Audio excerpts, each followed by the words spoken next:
It's funny, as short of time as you were at Vanderlei's, your name comes up all the time. Oh. Because you are probably the most interesting character to come through there. Ladies and gentlemen, this is the one we've all been waiting for.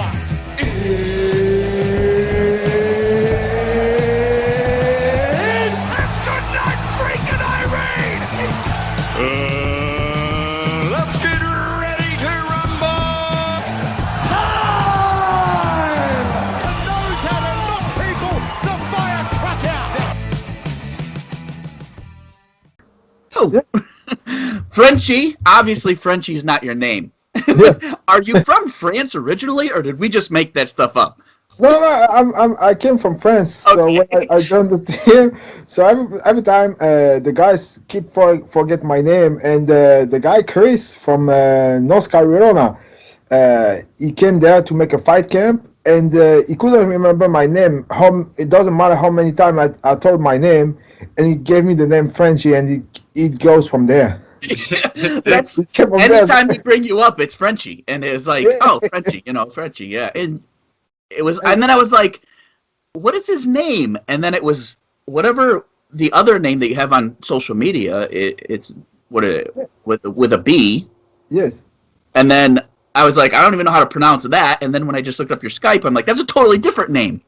So I have questions about a lot of shit. So, Go ahead. so let's get into first. Yes. Like, how did you? A lot of us have the same story, but you're from France. Like MMA was illegal, non-existent, and everything like that. So, Yes. how did you initially get into like martial arts in general? Was it movies? Was it what sparked the interest in martial arts with you? So what happened? Me and martial arts was like in France is banned. Yeah. But the events is banned, but the training is okay. You're allowed to train, but you're not allowed to fight. In MMA, you can do boxing and stuff, but over there in France we have the judo.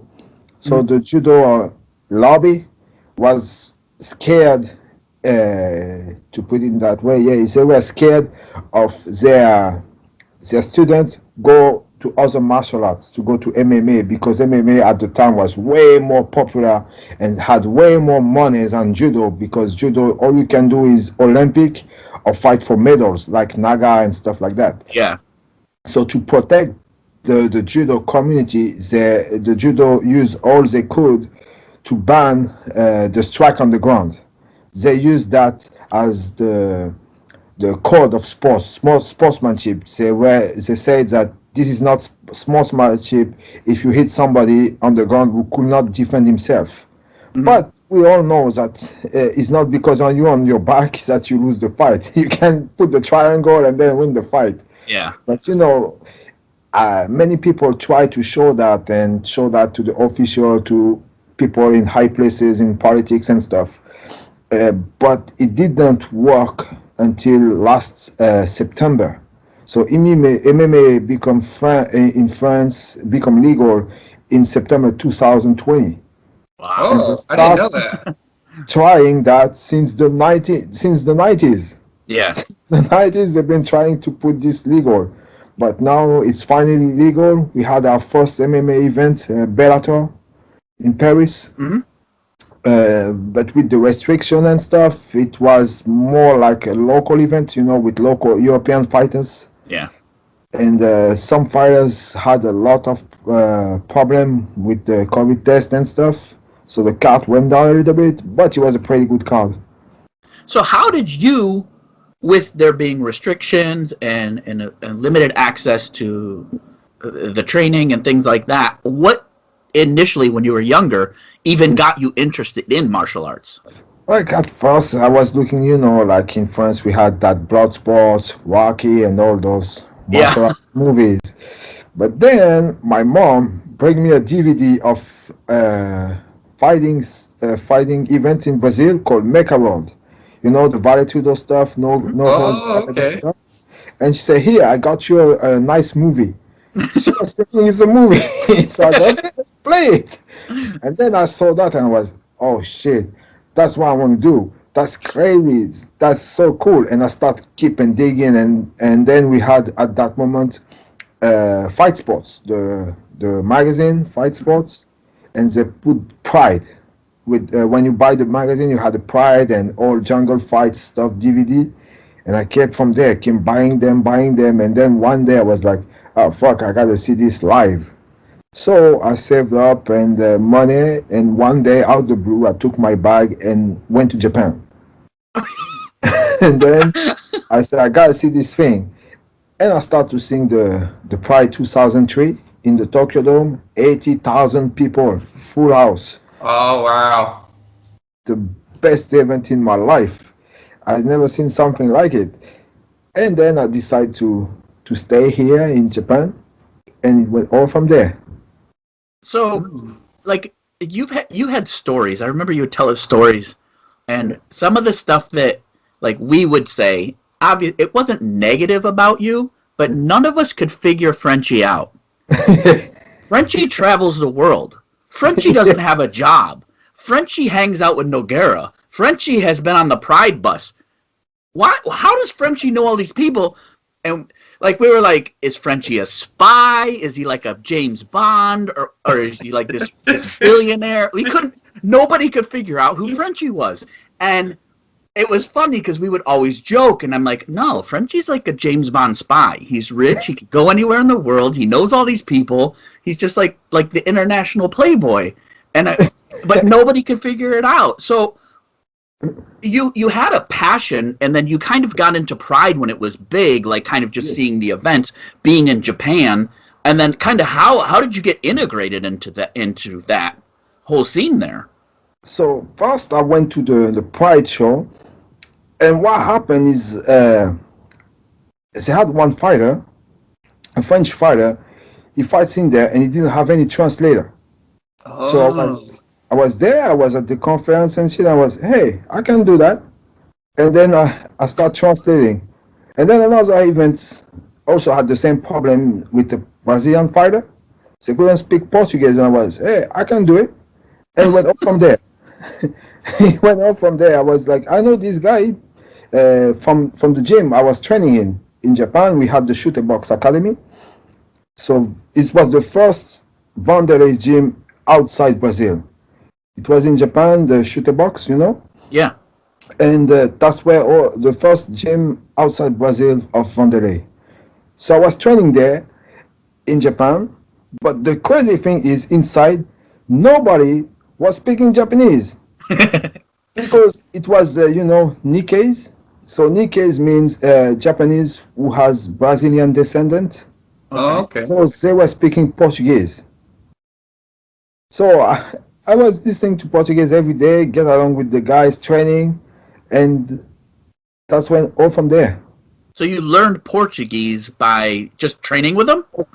Yeah, like talking with the guy. I had some basic before, but like it become before I could speak it, but I was not using it. Yeah. But training with those guys, making me using it like it was natural, so natural for me. So I could speak it every day and train with them and stuff like that, and it went from there. So you got intricate. I don't even know what the hell you got put in to the Mecca of MMA. Yes. Way before the UFC was even really thought about. I mean, even if when Pride was Pride, the UFC was a joke. Yes. Like you said, 80,000 people in a stadium, and if you watch the old Pride events, the production. That's why I love one events now. Is one, the production in one is so over the top and things like that. I went to one when I in Bangkok before the lockdown, and it was amazing. And they have the same announcer, and the theatrics is great. They let the athletes have their own persona. They have ring girls that are, that do their thing. It's just such a really positive show. Whereas the UFC is like about the UFC. Yes. It doesn't really filter out. So like you're in with these guys. Who was is this so? when Pride was big, all the Brazilians were coming and fighting in Japan. You know, Vanderlei that's where he made his career, and all the big guys and legendary fighters.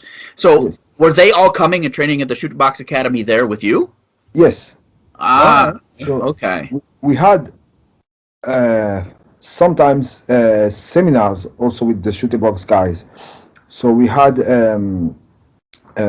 Shogun, Ninja, we have Thiago Silva, we have Vanderlei himself, we have Rudimar. So they came to train with us at the gym. So I stayed there straight for at least a year, and then I went back to Paris. So I didn't stay in Japan straight right away. So first I came to Japan and I stayed 1 year, and then I came back to Paris. And in Paris we had the rival team, the Brazilian top team, France, open. So it was near my house, and I was like, oh, I gotta go. So I went there, and I trained with Jucao, Juan Jucao, who fought in the UFC. Mm-hmm. And at the time, he was also fighting in Japan. And he could speak French. He can speak French fluently. So it was very easy for me to speak with him in French and stuff like that. So we were speaking and training together, teach me a lot of stuff. And it went from there also. That's how I know Jucao. So I know it from here. And then by Jucao, I could meet Nogueira. And then when I met Nogueira, he was fighting Sergey Karitonov in Pride. So I said, oh, you're fighting. So, okay, I'm going to Japan. And I came to Japan to see the fight, and I could talk to Nogueira over there too. How did Frenchie end up on the Pride bus? Oh, so I was like, so when was with Shogun. So I was cornering in Shogun, in the Shogun fight. You were cornering Shogun? Yeah. Now wait a wait. Let's go back then. So how it happened? I was at the gym.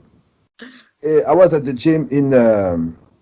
the Shooter Box Japan, and I was asking to my coach Zito, may he rest in peace. I want to go with you guys. I want to go. I have to. He said, "Okay, come." So I come with them at the hotel, and then Shogun gave me his cornerman pass. That's crazy. And then I went on the bus with him. And that's how I real quick too, because it's kind of crazy because you were with Brazilian top team and then Shootbox. Shootbox, yeah, I had the chance to be with both. Those were like really big rivals back then. And they knew about it. Yeah. They knew about it. But I was like the Frenchie guy, like the mascot, they let me along with it. But that's cool. In some member, it was not that good. Mm-hmm. But basically, they were cool with it. So you went from being a fan. When you trained with us, you were very passionate. You were in there every day. You trained as hard as anybody. You had no fear. And when we were training, like, I trained with you plenty of times, and that was when I started really competing jiu-jitsu a lot. So we trained a lot, and you'd get frustrated, but you never quit. Kurt and I were just talking about a situation that we're not going to get into, that you went into sparring to the pro fighters. You would spar with them all the time. Now, Frenchie was Frenchie. Frenchie was like, if I was to describe you then, I mean, you look identical, but you would have been a little French guy. Like, you would have just been, like, not intimidating looking. You weren't tattooed. You weren't, like jacked. Nothing, like, you were just Frenchie. You were just a nice guy that was always friendly, and you would get in there, and you would train with anybody that would train with you. And I always was like, damn, that's cool. And then Kurt and I were just talking about, there was some fighters that were like, oh, Frenchie, fuck Frenchie, whatever. We had egos. We had a vicious team. But you always had to earn your stripes. And I remember somebody kind of not happy with talking about Frenchie. Oh, he shouldn't be here. And you sparred with him and tuned him up. And that was the talk of the gym for like weeks. We're like, yeah, and then the person that happened to was like, he got it so bad. He was like, yeah, you should talk shit about Frenchie, and like he got a lot of shit for it. But it was like, that's how we humbled each other anyway. So if anybody ever got out of line, but it was one of those things. Is like you would go in there and you didn't care. Like I was just saying to Kurt, is like you didn't have this mental block that a lot of people do, that you weren't like, I'm not going to go with the black belt. I'm not going to go with the big guy. You were always just going. And I can only assume that came from, if you're training with all the Brazilians, and the Brazilians back then were way more killers than they are now. And they had whatever supplements they needed. And, and extra vitamins, they probably alter your mood at times. Your training regimens probably get a little amped up. Like, we used to hear stories from, like, Vanderlei. He's like, yeah, every time we would go to training, it was fighting. Yeah. And that was basically it. Like, when we went to the gym, it was like a fight. We had the sparring in the weekends. Yeah. Before you get on the mat, you have to pray. You have to pray to come back alive. Yeah. So me, when I came to the Vanderleis, I came straight from Japan to the US. That was my first time in the US ever. I've never been anywhere else. So I came there, and I was like, oh, I have the chance to work with so much people. So let's go. Yeah. So I try to learn from everybody, and we have also foreigners, also other guys coming from other country. We had people from other gyms too. So I was thinking it's great to exchange, but I didn't, had that, okay, this guy think this about me, or I didn't have that at all. I was like, whatever, man, I'm here to enjoy myself. And that's how you acted every day. There was no bad day, Frenchie. There was a bad 2 seconds after you get submitted. I would always tell you, dude, just calm down, because you'd be like, fuck, and you would be so mad, like, if you got submitted. And but again, you didn't stop. Like, if typically when somebody gets that frustrated, they sit out or whatever, you were just like, all right, let's go again. And I was like, damn. I was like, all right.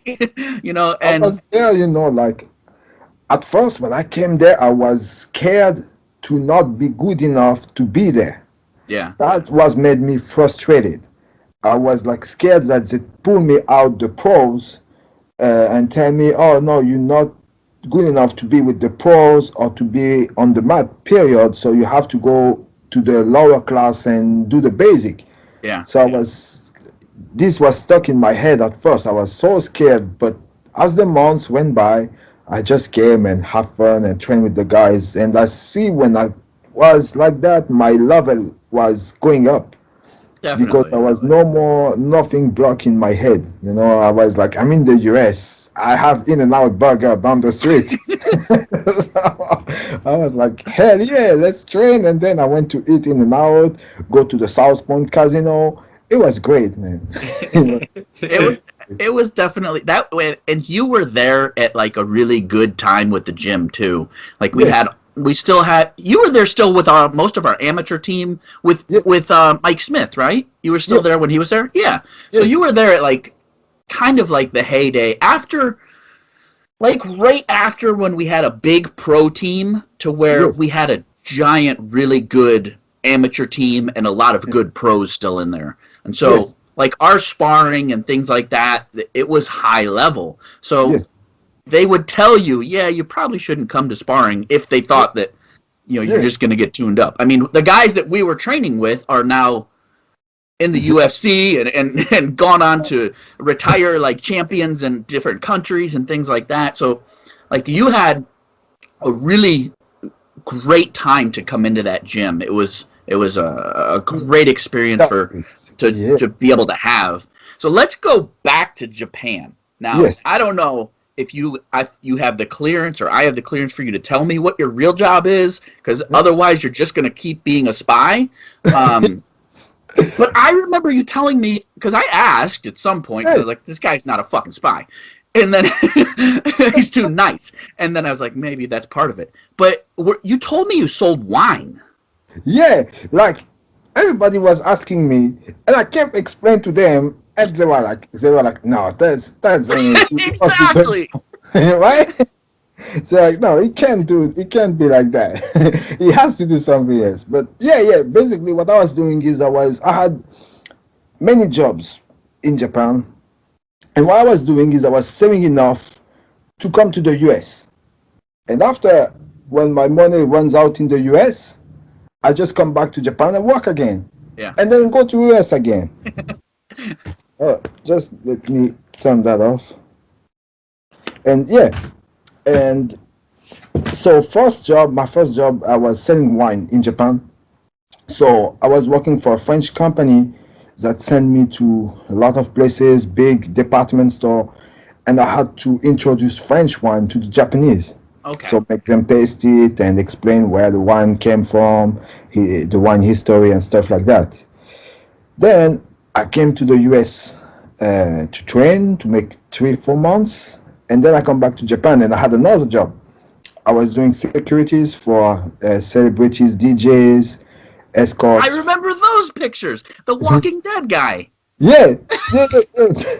The story just keeps going. I was like, I didn't know who he was. No, they asked me to do his security, and I had no clue of what that guy is. I asked him, excuse me, I'm sorry to ask that. I might look like an idiot, but can you explain me what you're doing? And he explained to me, I do a show called Walking Dead, and that's how I learned about the show. That's awesome. That's crazy. So when you told, so basically you're a wine rep. Yes. Okay. And then I moved from that to security, private security.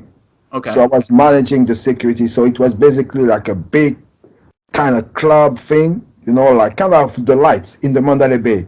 Mm-hmm. Kind of the same thing. And I had a team of 10 people under me, and I was directing them what to do, how to secure the place, and teach them how to be a security guy. So where did you learn that? on the spot. How did you get the job? Like, So at first, I went to that club and I said, hey guys, I need a job. I need money. I had a dream to go to the US. Can you give me a job? So at first I was washing the cups, washing the cups, cleaning the thing. And then the guys, he came to look at me and he say, hey, I see you're not good at it. You're bad. You're not. You can't wash So, cups. yeah, I was like, I wash cup and then keep coming and coming and coming. It Yeah. was like crazy, like worse than a noon service at the South Point. And so you see, I'm not that good at it. And he said, but I see you look like you're doing some martial arts things. And I was, yeah, I train MMA. And he said, fine, from tomorrow you're gonna be in the security. I said, okay. Then I had a guy teaching me all the things, and that got quit. So I took over him. oh, And it was- okay. Damn. So now you're running security for, I assume it was a pretty established nightclub. Yes.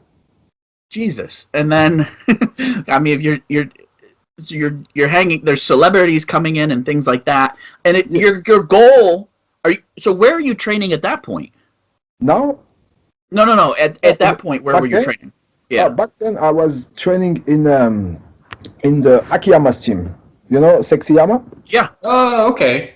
So Sexyama had his fancy gym. He was partner with Nike. So Jesus. Him and Nike opened a gym in Japan. But it didn't stay long, it stays 2 years and then they have to shut it down because the place contract was only for 2 years. So they shut it down. But they opened somewhere else, but it's far from where I live now. Okay. So you're still training. Did you get to train with him also? Yeah. Man, I should just have you send me a list of the guys that you train with, because I thought that we got to train with a lot of people being at Vanderlei. Yeah, I can't no more. I trained fuck, so many. And yeah, That's what's great about martial arts is people don't understand that haven't gotten into it is especially in other countries, we can train with champions. You can train with elite yes, level athletes. They're not hidden away. In the yes, US, it's a little harder for us to be able to go out to a gym and be like, "Oh, I want to train with the UFC guys." And they're going, "No, no, no, no. That's just closed training." But if yes, you like when we go to Thailand, you step on the mats. Like I've trained with multiple China Lupini champions. I was telling Kurt, like I was training with Manachai and Singdam was yes. walking by and Sanchai was giving me pointers all at the same time. These are like The household legend. names in Thailand that they've had more belts than any UFC person could ever imagine. And it's like when you're other places, it feels like that they're not celebrities. They're just the top of the food chain, but they still train with everybody. Yes, yes. So So it's kind of the same here. Like the gym here is open from 10 o'clock to 8 o'clock. So, and on the no, now it's extended to 11 o'clock at night. So at 8 o'clock we have the all level class. So you have the pros getting themselves with the beginners. mhm. So we all train the same, basic techniques. But the pros who want to go back to the basic or practice more, they can put themselves with the beginner. So it's very for a beginner or a fan to access those elite guys is very accessible. Mhm. You can come and train with them and learn with them. It's very easy. But I see, when you're in the US, it's kind of tough now. Yeah. Like most of those fighters has a private trainer, like boxing mentality. They have their trainer follow them everywhere. When they come in the gym is closed and stuff like that.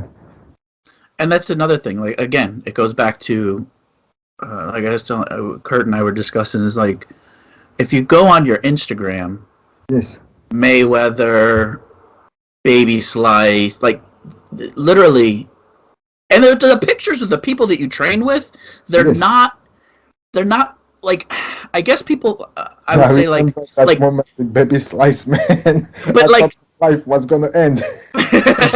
you don't train Real. you can tell when somebody's gone out and they're like taking pictures with Nick Diaz or um like John Jones. You know what I mean? Like status pictures. You know what I Yes, mean? Like, oh, I saw him, only saw him at the gym. You know, there was 20 other people, but the people that you seem to like take pictures and train with are people that you sought out for a reason, that you've crossed paths with. You know that you could get good training in. Like, it's a different thing. It seems very genuine, other than just grabbing a picture with like a celebrity. yes, And yes. so, like, who are some of the people that you've actually got to train with that really you remember that are like, man, that was either a great experience or holy shit, that was a great experience. Like I thought like you said, I thought I was gonna die. Oh yeah, yeah. Let's go back to Baby Slice. So I train with Baby Slice in American Top Team, and they came to me and they say, okay, he's gonna fight soon. He's gonna go low with you and just to help him move. So I came with him and he gave me kicks so hard, my friends, that Dean Thomas has to step in and say, no, no, no, you're gonna sit there for a bit. He came to save me. I was saved by Dean Thomas. He said, okay, that's enough. Man, I know you're tough, but that's enough. I'm here to save you from yourself. That's That funny. was crazy. So I had the big chance to go in American Top Team for 3 months. So I was helping out my buddy King Mo here in Rice. Okay. So I stayed all the stages, the camp, everything. All he has to do in Japan. So I was helping him out with that, the gym, the camp, everything, the food. And then I asked him, man, I want to go to American Top Team. And then he said, okay, come anytime. And I told him, I'm gonna come, buddy. And he said, yeah, anytime. So I buy my ticket, I take the plane, I go all the way to Fort Lauderdale. I arrive at the middle of the night, and then I pick up my phone and I say, man, uh, I'm coming to the US, you know. He said, yeah, yeah. And he said, wait, are you here? I said, yeah, I'm there. And then he came and picked me up and it went from there. That's Wow, crazy. That's that's crazy. pretty. Yeah, but That it's was my, cool. my Like holy shit experience. That's the one. That's I could train with Horiguchi, King Mo, Mareta, Cowboy, Rafael Alves, so many. Who else? So many. Steve Moko, the wrestling coach, Jim Thomas. That was Walt Harris. The craziest. If you ask me, my most crazy experience in MMA, that's gotta be it. yeah, Yeah. This one, and then when we get the rising belt in the in the rising Grand Prix with Mo, yeah. Oh, that's yeah. the two most crazy experience I had.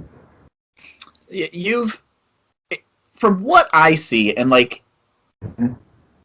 we, like I said when we talked about Frenchie and your name comes up and stuff, it's not like a bad thing. It's always like funny at times, or or like yeah, he never quit. It's always good stuff, and it's kind of what I hope people can kind of understand is you never. It doesn't sound like. I mean, you could be bullshitting me, but I doubt it. But it doesn't sound like you bought your way into any of these experiences. You Yeah, know, you've genuinely been Frenchie. You've been the nice guy that put in the hard work, just like you were at Vanderlei's, and these have opened these fucking crazy doors for you that you're yeah, with the highest level athletes when you're like basically a pre-white belt, you know, and you know you're training with the most elite guys that are fighting in Pride, which is the most prestigious events at the time. yeah. Um, so it should be somewhat inspiring to tell people you don't have to be the best. You don't have to have that ego when you go No, in. Be like who you are. Be a good that's the person. way. Like how if I look back and think to myself how I get there, I learned that in Japan. So in Japan, how you get to fight is you have to at first say you want to fight, but the coach will look by what you do and what you say if you want to fight or not. You have to earn your place. But to give you what you want, you have to express yourself, and the coach will tell you what to do. And if you do what he says, you will earn your ways. And that's what helped me in the US a lot. Yeah. Not only in the US but everywhere. So in those gyms, it's like you have to, for people that want to understand how I get in there, you have to earn your place. Mhm. That's the things they tell you in Japan when you start training and want to become a pro. So they will tell you what you do. They will never say no, you can't, but they will want you to, push yourself to get it. Right. As long you do that, it doesn't matter if you're doing good or doing bad. They want to see your consistency and how much you want it. Yeah. Like, if you come to the gym every day and you do little by little by little, and you can take all those bad stuff, he's not that good, why is he, and stuff like that. And if you can show up the next day, all you need to care is about what your coach says to you. The rest, it doesn't matter. Yeah. And from there, everything will come into place. It's showing your heart. Yes, Yeah. that's all you need. Now, let's go back because you've had Yes, a fucking crazy world. You went from Paris. yes, Now, the culture in Paris, yes, I've never been to Paris or Japan. But I'm sure that the culture in Paris is not like an Asian culture, and then Yes. Japan is so unique to itself.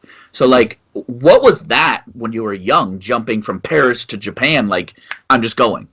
Like, what was the culture shock and the things that you had to kind of embrace there? At first, when I came, I was like, "Where am I?" That's the first thing I felt like, where am I? And from there, the biggest change was like, the lifestyle. Like in Japan, when you take, for example, when you take trains, you're not allowed to talk loudly. You can't talk. You have to look your phone, and that's it. You're not allowed to talk loudly or even eat in the train.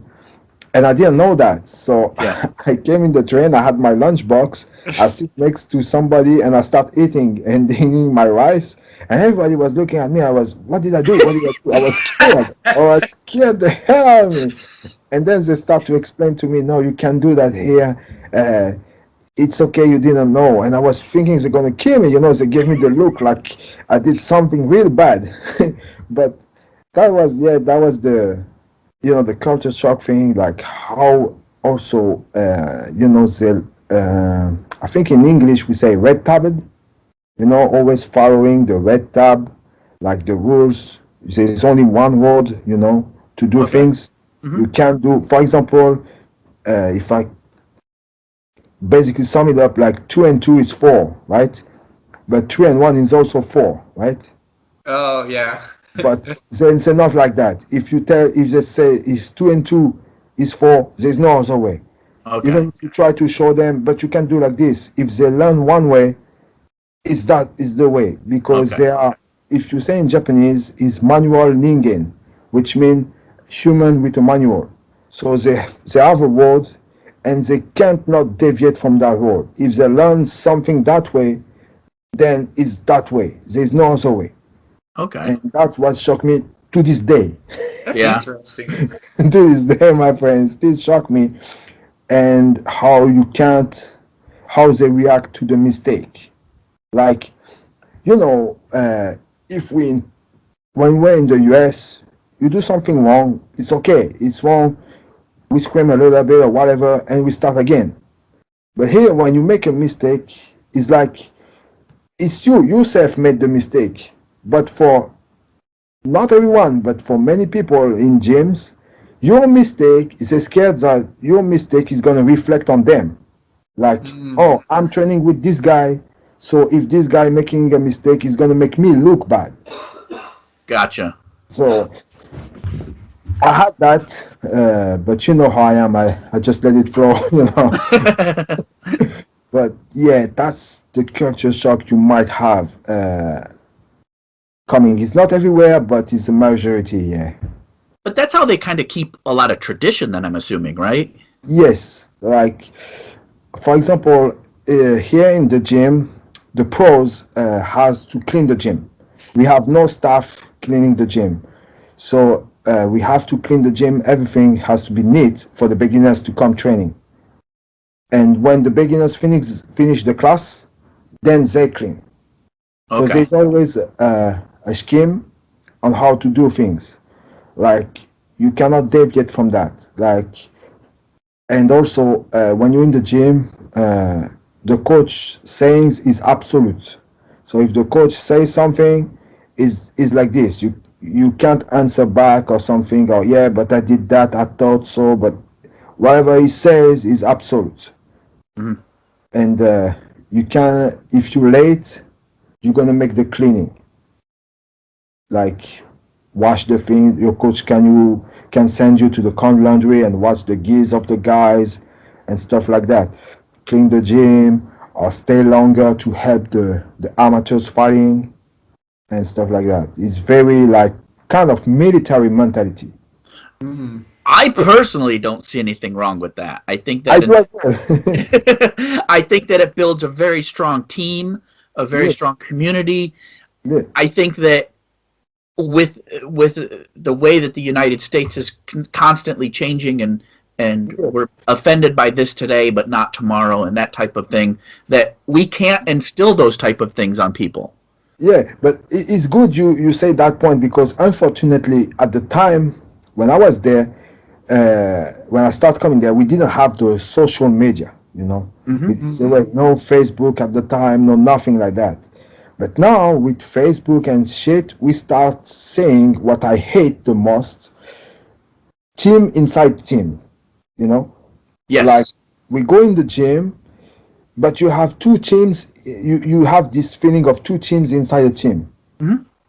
So lately it's kind of, developing. So many gyms has these kind of things, Yeah, we used to call it like cliques, and Yes, and there's and in Yeah. America it's a lot of that. It's like two, three friends get together, and then they yeah, add, okay, you're our friend now, and you're our friend, and yeah, we only train with us, and then we beat up the guys that are not as good. There is yeah, a lot of that, and, yeah. and it's Like, unfortunate because, like you said, if there's a set way to do things, and I don't think that training in martial arts that it's a bad thing. yeah, I had an experience when I was coaching. I was coaching Muay Thai at Henzo Gracie's here in New Hampshire, and I was told don't have them spar. yeah, And I'm like, what do you mean? And he said because the people sparring, if they're uncontrolled or if someone get hurt, yeah. and the jiu-jitsu class that's going on sees that, and the mom sees it, it's going to affect business. Yes, So yes. what a lot Kurt actually owns a gym outside of Reno now. Oh, So nice. Kurt has his own Yep. gym. Yeah. So Yeah, but a lot of gyms I see that it's not the tradition of the martial art anymore. It yeah, obviously that's an ingredient, yes, and this sounds kind of messed up that it's I would see it as with the boom of MMA that a lot of remember they were called McDojos. yeah, Is you see these things pop up, the product is this martial art, whether it's jujitsu, and it doesn't mean that the jujitsu is not good, but the actual business is the focus. yes, yes, It has to be the money, it has to be the retaining students, and I get that. I owned a business, so I understand what it is to retain customers. But yes, we throw out whatever doesn't keep the customers. Like yes, the sparring that used to happen at Vanderlei's, that stopped happening. Like yes. that where you're getting knocked out in sparring every week, that doesn't happen anymore. Not Yeah, there. Not at most gyms. yes, So because it looks bad. Because like yeah. if you wanted to try it and you walked in and you saw Vanderlei and Michael going at it, you'd Yeah. go, "Fuck this! I'm not getting on that mat." Literally, you had to pray when you were training with us on the weekends at Vanderlei's. Yeah, That's exactly. insane. Yeah, Like I see somebody lose his teeth, his front teeth on the mat, yeah, and the other one had a broken arm. That's yeah. crazy. And you remember the one we call Gatsby? You remember No. the prince? You know, I don't when remember. he sparred Vanderlei and Michael, or I think he's a teacher, kick his leg, and then he broke his entire leg on The the guy gym. from France. Yeah, Yeah. I remember him now. Yeah. Yeah, and you had he's to a pay. prince. Like we say that, but we don't know if it's true or not. Well, he has a Lamborghini and all sorts of other stuff. Yeah. Yeah, I That guy remember was him. super strong. I remember Yeah, doing jiu-jitsu with that guy. He's strong guy. yeah. Now he's an actor. He's on Netflix. Oh, really? Yeah, you know the show Lupin. Oh. Lupin, Arsène Lupin, the gentleman. How you say in English? Thief. Oh, yeah. I did see that show. Who Yeah, is he on that show? He's in there. Oh, okay. I'm He's gonna in have to look closer because I did watch a little bit of that show, but I don't think I finished it. That's He's on the funny. first 3 episodes, Oh, I'm gonna have to go back now and because I also always seen those. he's on movies. He's City Hunter, the manga. No, Oh, I don't watch any of that. He made the manga, and he kind of has the main character in there. Really? oh. Yeah, Yeah, And- I remember he came over and like Panda loved him, and he would take the guys out, buy them all Jordans, and Yeah. like he would throw money around, and we call He him the would- Gatsby. He was nice. Okay. Yeah, I understand now. He was super nice, but I remember Like, that. He was he big took as hell. the whole team to the Caesar Palace and he buy us food. Yeah, yeah. That's insane. He was huge. He was a big dude. Yeah. And then, But he broke his leg at the gym. yeah, Like, I remember. bad. I remember And- him having a broken leg, but I wasn't there when he broke it, so I didn't know that. You could hear the sound way back to the In-N-Out burger. That shit was loud as hell. And then you remember the manager Marta. They called ambulance, and then the guys told him, "You pay $60,000, or you have this thing back in France." He paid the 60,000 like it was nothing. Oh, wow. That's crazy. He's like, okay, whatever. Like, yeah, like if you go, in France we have the free hospital and stuff, but 60,000, that's not something you can put on the spot like that. Yeah. Yeah. That's Yeah, great. I remember he would come into town every once in a while, and then I had followed him on Instagram. I don't think I still do, or he doesn't post or something. But then I remember seeing him like riding around with his kid in a Lamborghini, and Yes. I was like, oh. And I He owns remember a jet. what's that? He has a jet. He has his own jet. Oh, wow. That's crazy. That's insane. Yeah, and like to go back to Japan, like if you talk about the gyms, if I have to compare the gym, I had the chance to train in Japan, Thailand, France, and the US. So if I have to compare all those gyms, of course the mentality is different. Yeah. It's different. In France, it's like when you're not, even if you try to prove yourself and you're not that good, they be like, I'm losing time. I prefer to focus on the guys that is good and let the guy be. Just let him train there. And if he gets there, it's fine. If he can keep up with us, it's fine. If not, so be it.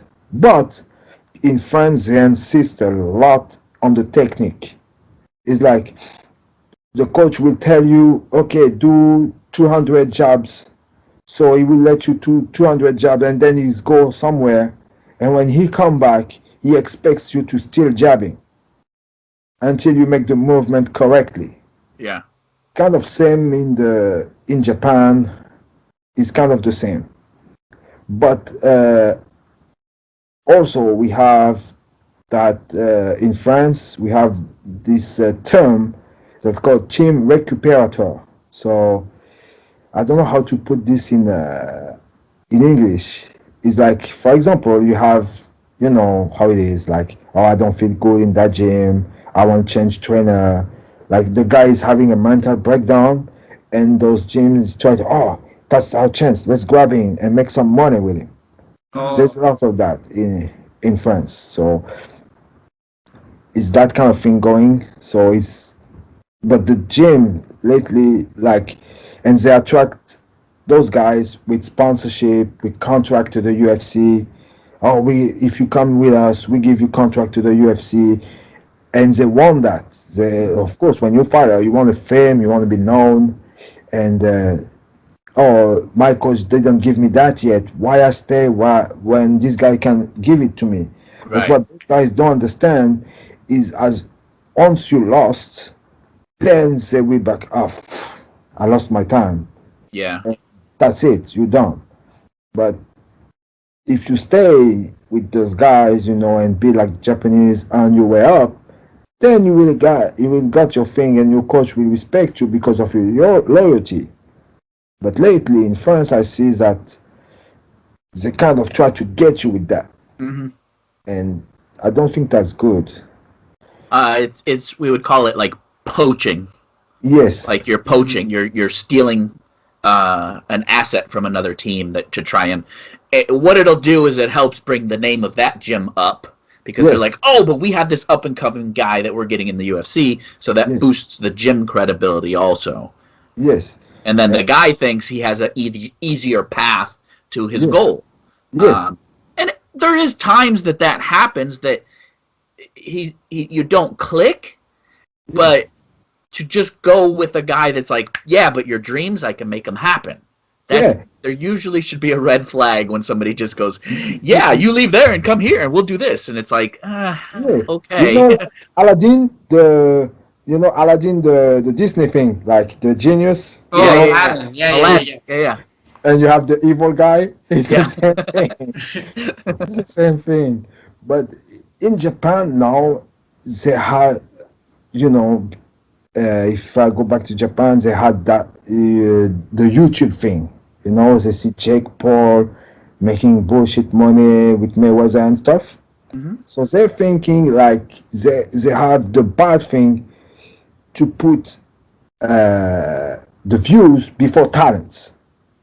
They're more like, I see some people, they had a fight coming up, and instead of training of the technique, they're already thinking about, I'm going to hire video guys that follow me and put me on YouTube so I can sell my fight, and people is going to see me and shit. But when they go in the training, they don't train like they have a fight coming up. They train like every day. Like, you don't see now that they have the chance. You don't see a change in the training. Mm-hmm. You see a change in the approach of social media.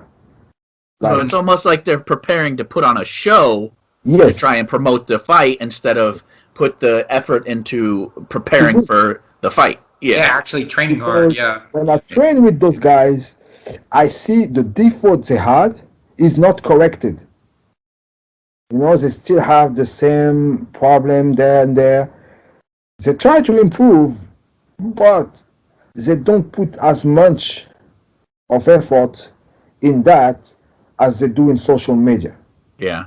Because the promoters are the people that go on social media, they promote more the social media than their training, Yeah. Like, now I'm fighting in that show, and look what I have. I have a Rolex, I have a watch, I have a car, I have all this but they don't show you the training. They show you all they have.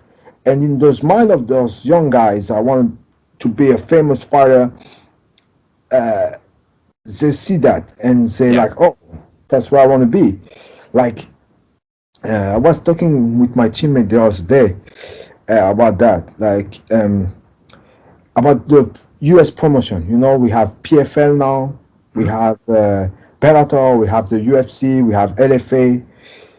And I'm asking to those guys, where is your dream to fight? Like, for example, if PFL gives you a lot of money and you have the UFC, where do you want to go? They instantly choose the UFC. And when I ask them, why the UFC?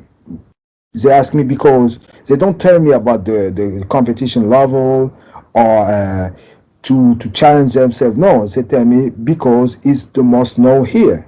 Yeah. So if I say to my friend, I fight in PFL, they don't know PFL. But if I say I fight in the UFC, everybody's going to say, wow, he fights in the UFC.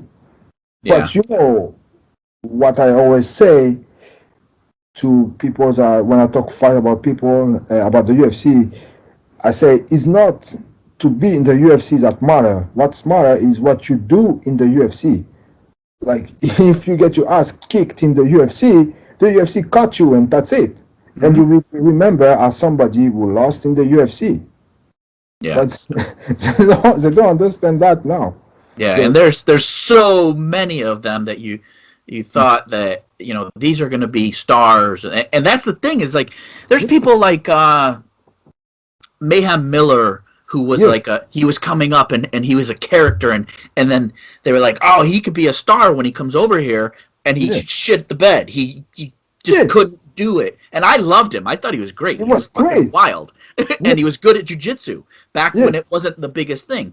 So, and it happens with big names. So think about the guys like you're talking about, the guys in the gym that are trying to put in the work, that are like, I just want to go to the UFC. Those are the people that are on the undercards that you don't know their names, that when they do lose one or two, they're just washed out.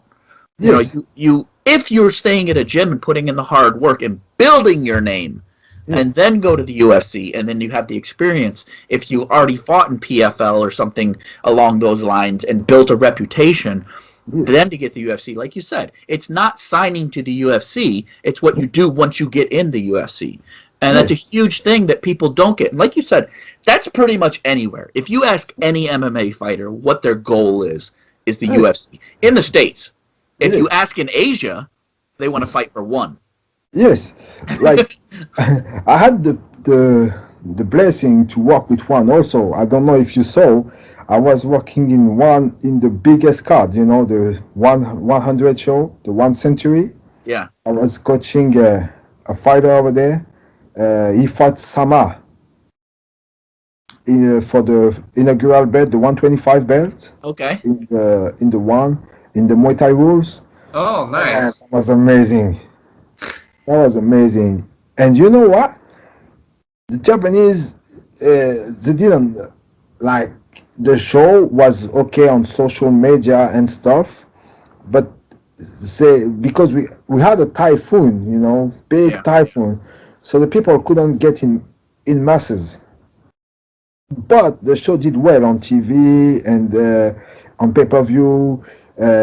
Everything went fine, but just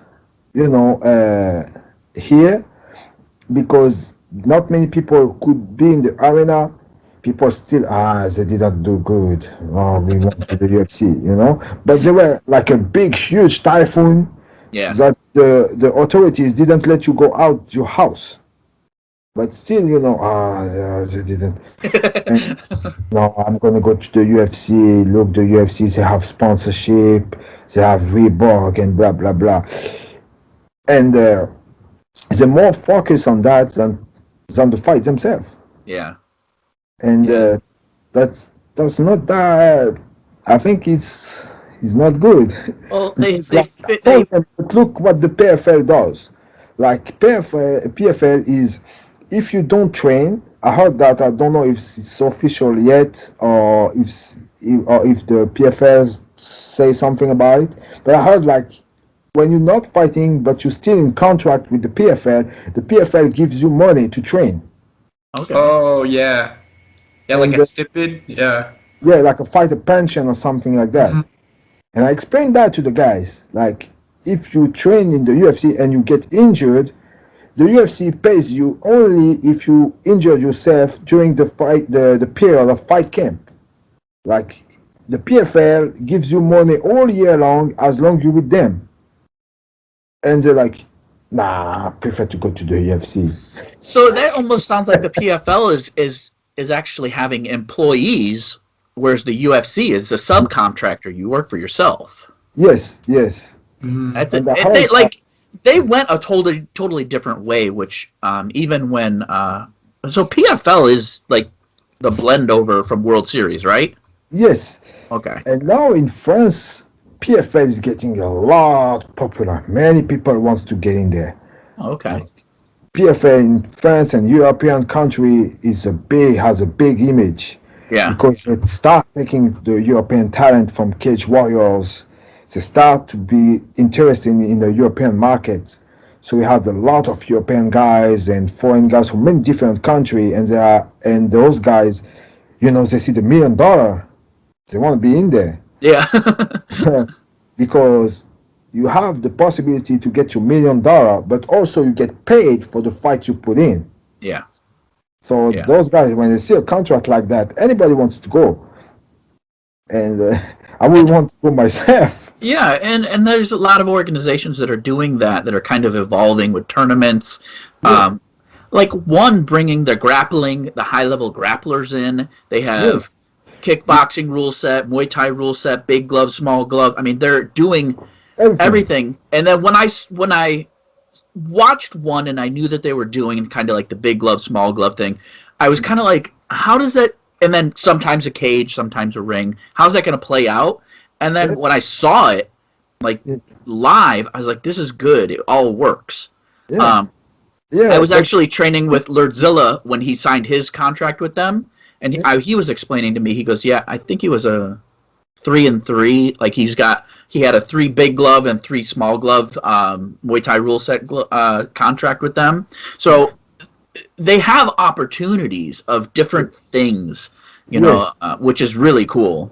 Yes, and it's good you mentioned about the cage and the ring, because I saw that and I was asking myself why is it changing? Because in Holland, in the Netherlands, and in the Vietnam, Hmm? you're not allowed to fight in cage.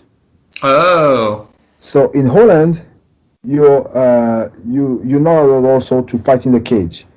So whatever the martial art is, but in the Vietnam, if it's something other than MMA, then you're allowed to fight in cage. Ah, But if it's not, then if it's MMA, you can't fight in the cage. You have to be in the ring. So that's why when you see their card on the Vietnam, it's always going to be a ring. okay. And on the earliest shows, they had two. They had the cage, and on Yeah. the outside of the things, they had the ring. But they Yeah. had to stop that because maybe it cost them a lot to bring a ring and a cage to the venue. Bellator was doing that too, weren't they? I Yes, think so. with Yeah. bare kickboxing, Yeah. Mm-hmm. but I don't know where that stands now. Like they did for a So while. so Kevin Ross was on the show, and he was telling us that he had signed a fight with Bellator, and he was waiting because of all the COVID stuff. He was waiting to hear back. He had actually hit them up to do a Muay Thai rule set fight in Mexico, I believe is what he said. Yes. And then I don't know if you guys have seen that he's actually released that he has a fight outside of Bellator now. So they've let him fight outside of Bellator. So obviously that's they cool. don't have anything kickboxing related coming up. So Yes, who knows? But they had good talent in there too. yes, and we have he says Glory is back. Mhm. That's great for them because I heard they get bankrupt. Yeah, wait, what are they on now? Like, how do you watch Glory? I think they're on DAZN. Oh, okay, okay. They're on DAZN, and they're on also on the Fight TV. Okay. Oh, okay, okay. They're on that too. But I think it's going to be good. The next card is July 27. So I hope it's a good show. Bad Harry is coming back. Oh, really? Who's Badahari fighting? He's fighting a Dutch guy. I don't know his name. The guys in Glory are definitely like gladiators. Those are like jacked heavyweights, like that are like murderers. They had one in Japan at the time, but they didn't do it again anymore. And in the US, what is the show that is the more popular? As far as What is the show that the guys looking the most? Is that the UFC? Is Yeah. that Oh, 100% yeah, UFC, for sure. because Yeah. UFC attracts fair weather fans. Yes. It's so universal that you don't have to be an MMA fan. You don't have to be a Muay Thai fan. You're not a jiu-jitsu guy. Typically, outside of people that are active in some sort of martial art, they're just fair weather fans. They're people that want to see people beat each other up. Like back in the day, that's what appealed with boxing. That's why boxing got so famous, especially with like rich people. Rich people didn't give a damn about the art. They were like the money, the show, to go and to be in the arenas. I mean, remember the Tyson fights and shit that were like huge, and just rich people went. And you're like, that motherfucker is an actor. He didn't care about boxing, and it was just to be there. UFC is kind of along that line, I think, at this point. I don't even watch very many UFCs anymore. I'd much rather click on and watch like whatever Thai fights were on, or a one event or something like that. There's just so many. I mean, obviously the athletes that are doing it are at the top of their game at that time, but there's just so many cards, and then there's so many fighters that I have nothing invested in them. I don't care who they are. I don't know who they are. I've never heard of them. And it's like, I get it. But when I loved the UFC, there was Liddell, there was something, I had some sort of following to the person that I'm going to watch. Yeah. And there's just so many people, and the people aren't on regularly. You have like a McGregor fights once every 3 years. And then I'm like, I don't even really give a shit if he fought, because you don't have... See him. Yeah, like you don't have like, oh, but he fucked this dude up last time because you barely remember, you Yes. know, and you're like, but when they were competing, like most of the time back a few years ago, they were like 3 times a year if you were a champion. Yes. So you were like, all right, cool, he beat this guy, who's next? And then when the UFC kind of just threw the rankings out the window, Yeah. that too was a turnoff because you're like, you don't have to be anybody to get a shot. So the rankings don't fucking matter. It's Yeah. who's gonna bring them more money, and that goes back to like just the business aspect. Whereas things like one that have a regulation or things like the PFL that have a tournament, you know who's gonna fight who next. Yeah. You're like, yeah. oh, all right, that guy fucked that guy up. You know, back when they did the Muay Thai tournament and won, and that was sick. Like you just see the progression, and you're like, that guy shouldn't have won, or that guy should have won, and then you go like, all right, but he's got to fight this guy that destroyed this other guy. So there's a storyline to it. I mean, obviously it's the martial arts. The UFC just seems like fucking put as many fighters in there, and then we'll give you 1 or 2 good names every once in a while that you're gonna want to watch. Because I don't even know when the events are on anymore. You know, you used to know when they're on. They're doing the new Ultimate Fighter, and it's like I watched some guy make a YouTube video about like what's fucked up about the Ultimate Fighter and what you don't want to see, and all the stuff that the guy was listing is basically what a fair weather fan or not an MMA or martial artist would even want to watch. So what he was saying is like, get rid of the drama, get rid of the drinking, get rid of the tyrants, that people that are, and get rid of the people crying all the time. That's what people that don't understand martial arts get into. Yes. That's like why Real Housewives is a fucking show. That's why I stopped watching the Ultimate Fighter for so long ago. I didn't even know it came back. Yeah. I used to actually own. I gave most of my I gave my whole collection. I used to own all the UFCs. When a new UFC would be released on DVD, I used to go buy it, and I gave I had up to over 100. So I mean I had them all on DVD, and I had them back when they used to release the DVDs were 2 sets, so they would be like Shamrock and Tito, and like there was like 2 DVDs in one. I gave all those away, and it's kind of like there's no monumental like events anymore.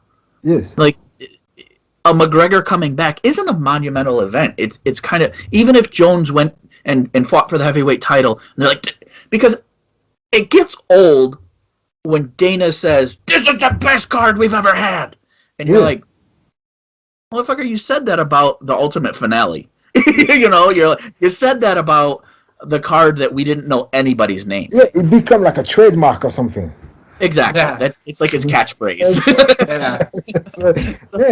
So here now we have Rising and the UFC, and that's kind of odd, you know, because the UFC came here 3 times, you know, and they didn't sell tickets. Really? Yeah, it didn't. The sales tickets were low. The gate tickets were low. They did 3 times and they never came back again because it was too early for the Japanese. Like the show was starting at 7 in the morning to finish at 1 p.m. So they couldn't come to watch the show because the UFC has to be on time for the pay-per-view. Right. So the UFC say there's no money for us if we just do the UFC to lose money. It makes no point. They could do it in Vegas. Yes. So they came 3 times and they never did again. But what is crazy, and I don't understand why, they opened the UFC gym brand in Japan now. Like, people keep asking for the UFC to come in Japan. Yeah. But they didn't came when the UFC was there. I think that's the appeal of the marketing of the letters, the logo, the octagon, the UFC. To most people, like, I've never trained at a UFC gym. I'm not saying that they didn't have good trainers. I know we had trainers, we had guys that we trained with that actually were trainers at the UFC gyms in Vegas, but I've never trained there. To me, when you say UFC gym, it triggers the same thing as when I think of a title boxing gym. Yeah. Like, it's just a chain. It'd be like a McDonald's or something like that. It doesn't really... Like, To me, it seems like a workout place. and it's good you say that because the guys here, they really do think if they trains there, they're gonna be in the UFC because it's watching UFC. So Yeah. if I'm doing good there, they're going to put me in the UFC. That's insane. No, Like, that's just like some guy bought the rights to be able to put the name on the building. yeah, And and yeah, since there's only one now in Japan, they think that's the things are going to put me in the UFC. In many of like for the pros, no, I don't know in my knowledge around me a pro fighters that's going to train there. Like yeah, always they didn't tell me, but to my knowledge, I don't know any about that. yeah, But to a fan right now that starts MMA, is many of them think about this. If I yeah, trains there, I'm gonna be in the UFC because this gym is must be in some way related to the UFC. yeah. So I think Dana White is gonna come to Japan and take the plane and check where he's going. Get him. Yeah, and if we talk about shows, we have Rising here. You know about that show? You know Pride, the Pride So team. what is Ryzen? Like, obviously, you're on the ground. You're in Japan. To us, Yeah. Ryzen looks like a circus. It looks like a very novel event. Like when they had Gabby Garcia fight the old wrestler lady, they had like Gabby Garcia is a monster, an Yes, elite level grappler, and she's big as shit. yes, Like, and they had her fight some old professional wrestler. Like it yes. just seems like it's like they throw things at it and see what works. Okay, so how can I explain this? In Japan, MMA is like a tradition. The December 31st. December 31st is basically what saves Japanese TV. Japanese TV was going bankrupt at the time. Like, if they didn't find a way to make money, then TV was pretty much gone because here TV is with the sponsors. Sponsors pay for what you're watching. So if they pay for some bullshit program and nobody watch it, then they don't want to sponsor TV anymore. Mm. So what happened is they put money in the fight things, and that worked. That was the biggest drawing on TV ever. Yeah, In every program you can imagine in Japan, that's what made the biggest money. So that date become like a milestone to make MMA events. So that's okay, why you have always the end of the year card, the 31st December card. So they put a show. And in Japan, we don't like go to clubbing on that day. Everybody stays home okay, because we have to start the new year clean. So in Japan tradition, you have to clean your house to like it's shiny to start the new year clean. So on the 31st, we all clean our houses and make some Japanese soba, like it's kind of spaghetti, Japanese spaghetti, and we have to eat that and watch okay. TV and stay in family and watch TV. Since people, they don't especially know about fighting, like they want to see a show, and it has to be for every kind of person watching it. So that's why they're throwing those circus show, freak show, for the kids. Like, oh, we see a giant on TV, he beat the small guy like that. Yeah, It's for those people that they're throwing these fights. They're also like throwing fights for educated fighters, like we have Kyoji, we have the Asakura brothers, we had Manel Cape, that's the fight for us, the okay, fighting guys, the guys who are into it. But for people who are not educated, to make them watch the shows, they have to put those fights on because those fights help sales to the yeah, sponsors. So that's why they're showing that kind of freak fights to make people watch it and give yeah. interest and see that people talking about it. So sponsors invest in it, and that's allow TV to survive. Okay, that makes a lot of sense. I mean, for us, we kind of hear it secondhand, and then we just look. Like I said, like you said, as us as being martial artists, we look at the card and we go, "What the fuck?" And then the biggest thing was the Gabby thing, and you're like, as a jiu-jitsu player, you're kind of like, Yeah. "What? That doesn't even make any sense." Like if you see, I saw that Gabby was supposed to fighting a jiu-jitsu elite guy. Who was that? It was one of the Danaher guys. Was it Yeah. Craig Jones? I think it was. Yeah, Was it Greg Greg Jones. Jones? Yeah. I think so. Yeah. And what happened that fight? Gabby says that the fight was going to take place at her gyms or Greg Jones' gyms and was going to be streamed for free.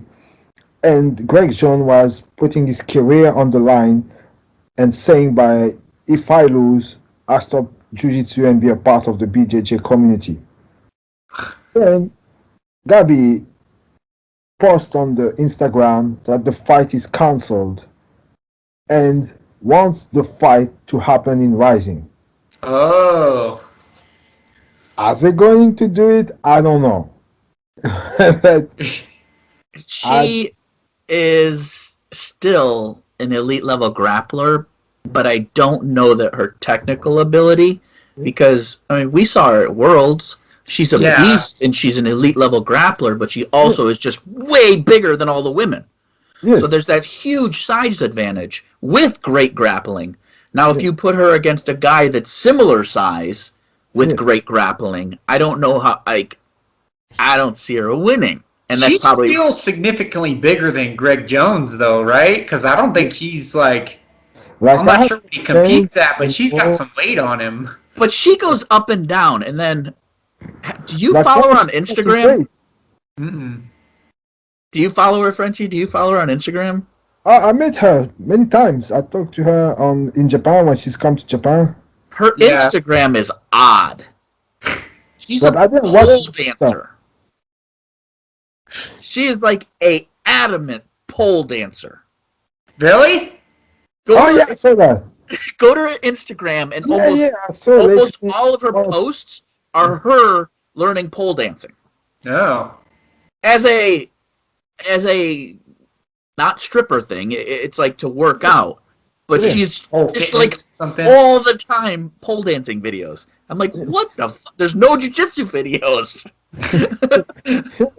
Like yeah, but she's cool girl. I had many times talk with Gabby in Japan. She's really cool. She's nice. Yeah. She's nice. Talk to her like when people come and try to speak with her, she always respond. Very nice lady. She's cool. You know, for sure she didn't face somebody at her level yet. Right. But like she has her controversy and stuff, but when I talk to her I think she's kind of cool girl. She talked to me nicely, and after I was at the Rising show and I was coaching the girl fighting her, Lady Taba, and after the fight we all talked together, her opponent, me, myself and her team. Very nice. Very Yeah. nice. Wonderful. But that's martial arts. That's like real martial arts. Yeah. Like when you're done, it's only that controversial when the two Outside people. social media. Yes, but when it's time and it's just the two people, that's the only two people that should have friction in the setting. Outside the setting, it's because you're not really going to war to kill people. Yeah. You're competing. So you come out, one comes out better, and the other one loses, and hope maybe you could do it again, maybe not. But it's like to have animosity or something after a fight. Yeah. It just doesn't make any sense. Like yeah, but that's crazy. Like people, a lot like the outside MMA community kind of make stuff that don't exist. Oh yeah. But that's the part of the game, I guess. And yeah, like how can I explain Rising to the U.S. audience. Uh, it's a all show, all profile show. So I understand that in the U.S., many of the guys didn't understand that it's a they're doing that for the reason I mentioned earlier. Like everyone was thinking, oh, they don't know what they're doing, and they just show whatever they have on their ends. Yes, that's what it came across as. Yeah, but yeah, like the MMA in Japan picked up like on the December 31st because everybody is in front of their TV, Yeah, and so they had to find a way to keep the people who are not in martial art keep watching. yeah. And by Entertainment. that, they hope the Rising Show hope by that to bring and educate people to watch also the high profile fights they have. Like on the next on June 19, there's the 61 kilo tournament. The one I think it's 125 in the US, 125 pounds tournament, who has basically is like you take the best 16 fighter of the country. It doesn't get any better than that. Yeah, Like all the fighters you could dream of are there. They have the elite Japanese. It's a Japanese only tournament because of the restriction we have right now. But this tournament is the elite of the 125. Like everyone inside the tournament has his chance to win the fight, yeah. to win the tournament. It's a very high stake tournament because the winner will face Kyoji for the belt. So there's a high stakes in there, and also there's a big fight money involved, a big bonus for the winner of the tournament. So they're putting also that kind of show, but to they they have to to bring those people. It costs money. So and they're doing at the Tokyo Dome again. So to make people watch those shows, they have to bring the most people they can. Right. So that's why they're putting those show and those show also entertain the guys like you and me. Like it's always funny to watch that, to watch a big small guy. It's But that always makes fun. more sense because we wouldn't know that because they don't put out that type of thing. So that's really good to hear because now it makes me like they have more credibility in my mind because like you said, for us seeing it on the outside and just seeing a fight card and then the only hype that you get on a fight card like that is the weird shit. Yeah, Like that's what people are like. that's what they put this about. Yeah. When I look Bloody Elbow, MMA Junkie, and they talk about Rising, the first thing I see is that kind of fight card. That's what's crazy to me. Like literally, the next tournament coming up, you guys has to watch it. It's a must watch to anybody who's in MMA. It's a must watch. Like you have Kyoji, you have the Pancrase champion, you have the Deep champion. Everybody in that tournament is a champion. So that's what makes me really want to watch it. That's a great way, and that's why I like that one does the tournaments too. Is it's a great way, other than our ranking system. Like Yes, the UFC ranking system is yes. ridiculous. Because this tournament is making you fight the champion. Yeah. You have to be the champion in there, like earning your right to fight the real champ. That thing is Didn't they cool. have a Ultimate Fighter that was like that? They did. Yeah. Ultimate Fighter that was all yeah. past like organizational champions. Oh, now we have how do you call that? It's good you mentioned that because now we have a show. As a foreigner, I'm like, what the hell is that? I'm a foreigner. I'm like, so. But as a martial art guy, I'm like, okay, let's watch it. So we have, a Japanese boys band called Exile. You know, like they're huge in the country. It's like Elvis in the States. Yeah. So they sell a lot of music, and out of blues they start being MMA, have the MMA gym, and they're throwing a show called Dreamers. It's like they take young people that want to fight in MMA, and they and it's like the Ultimate Fighter, but with young guys, like Okay. 18, 16, you know.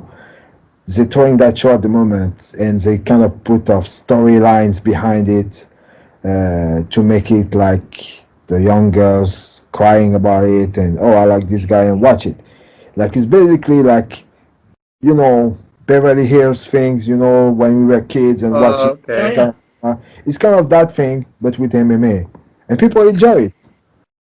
I watched one episode and I was like, okay, maybe I watch next time, you know. But now it's become a big thing here, and they Yeah. like that kind of drama. But they did that with the UFC did that. They were the first to do that in the country. Yeah. But since you know, in Japan, you know, they at the time they didn't have that live together in the same house thing. So they didn't put it on the house, the tough house. You know, they put in the fighter's home. The fighter's has to show his own house and how he live in there, and that was better. You know, Yeah. but they didn't do it again. They canceled the show, Ah. so we don't have that anymore. If we talk about, you know, MMA programs here, how is it? But then we have, if you talk about real show, we have Deep, Deep, which is very good. We have four shows now in Japan. We have Rising, we have Pancrase, we have Deep, and we have how do you say, Shuto. So Shuto here is now connect to the one. So they have the advantage to trade fighters. You know, you Oh, can have okay. one's fighter come to Japan, and the fighters from Japan come to one, and they kind of exchange fighters, which is very good, and that's makes them popular. And then you have Deep, who is throwing a lot of show, and they are the only they have two cards. You know, they have the women's only card, and they have the men's card. And what they do is for the morning they throw the women's card, and then at the night time they throw the men's card. So you can basically watch 24 fights in one day. Oh wow. Pretty cool, and they have many champions in that show, and that's the show that make you go to Rising. If you're good enough, they Oh, send you to okay. Rising, Oh okay. to UFC. So when you're in that show, it's basically the doors open for you. All you Gotcha. have to do is be there, and I just signed with them last November. Man, it's wonderful. They treat me all good. You They, signed with them as a fighter? yeah, Okay. I fought November, uh, 20, the 1st of November. So let me. All right, we're gonna get to that. Let's Yeah, go back before I yes, totally. You're fucking just. You're killing me here. I have like 1,000 different things now. So yeah, let's go back, yeah, way back to the beginning when you're in yes, Pride. yes, You're in Japan, so I don't want you to say anything stupid. yeah, But organized crime. yes, I was in Thailand for a long time. Kurt's been in Thailand. It's yeah, very corrupt with things that go on. It's kind of known, and everybody has said about, you know, Pride, the Yakuza and organized crime having influence in this and that. Even Coach Michael, when he came back after his fight in Japan, he was talking to me. He's like, I didn't make any money. They literally came to my hotel room with a suitcase and paid me cash, like like after his fight. What do you know or can you say about like this mysterious stuff that's going on that or did go on? I don't know how prevalent it is today because I watch documentaries about them really dismantling Yakuza and making it yeah, very bad. Like you can't be associated anymore. But yeah, um, obviously, it was an organization at one point. It was a very prevalent organization, and they probably did have their hands on a lot of things. It was a very feared organized crime organization. yeah. Pride was a lot of money. There was a gang of money. That's why all the fighters were going there and making so much money. Do you have any experiences or knowledge or what's up with that? Um, like, uh, Do you guys know about the show called Sengoku? It sounds No. familiar, but I don't So know. basically, it was the rival of Pride. You know, Okay. like not the rival, but a serious kind of the same caliber of Pride. You Okay. know,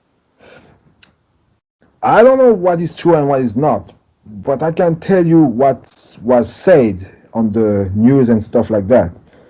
So basically, that promotion was kind of killing it. They had very good fighters. We have the guys from George Santiago fighting there, Calvan fighting there. Uh, what's his name? He's famous now. Uh, what's his name? He's very famous UFC guys. Uh, Masvidal. Masvidal. Oh, okay. Okay. Was the show that could be the kind of rival of Pride. You know, Okay. Dennis King also was in there. So what happened is they shut it down because in Japan, as what they say, I don't know if it's true or not, you cannot make contract the day of the fight. Okay. Mm. So what's happened is they were making negotiation about money the day of the fight. Like the fighter was in the right arena and make the damn thing on the day of his fight, which is totally illegal in Japan. Okay. So it went down, and then rumors came, organized crime and all that, and the promotion shut down. So nobody knows if it's true or not, what happened, what they have, or what really happened. But the media say that. Yeah. So I don't know if it's tied to the crime or stuff, but that show was really good.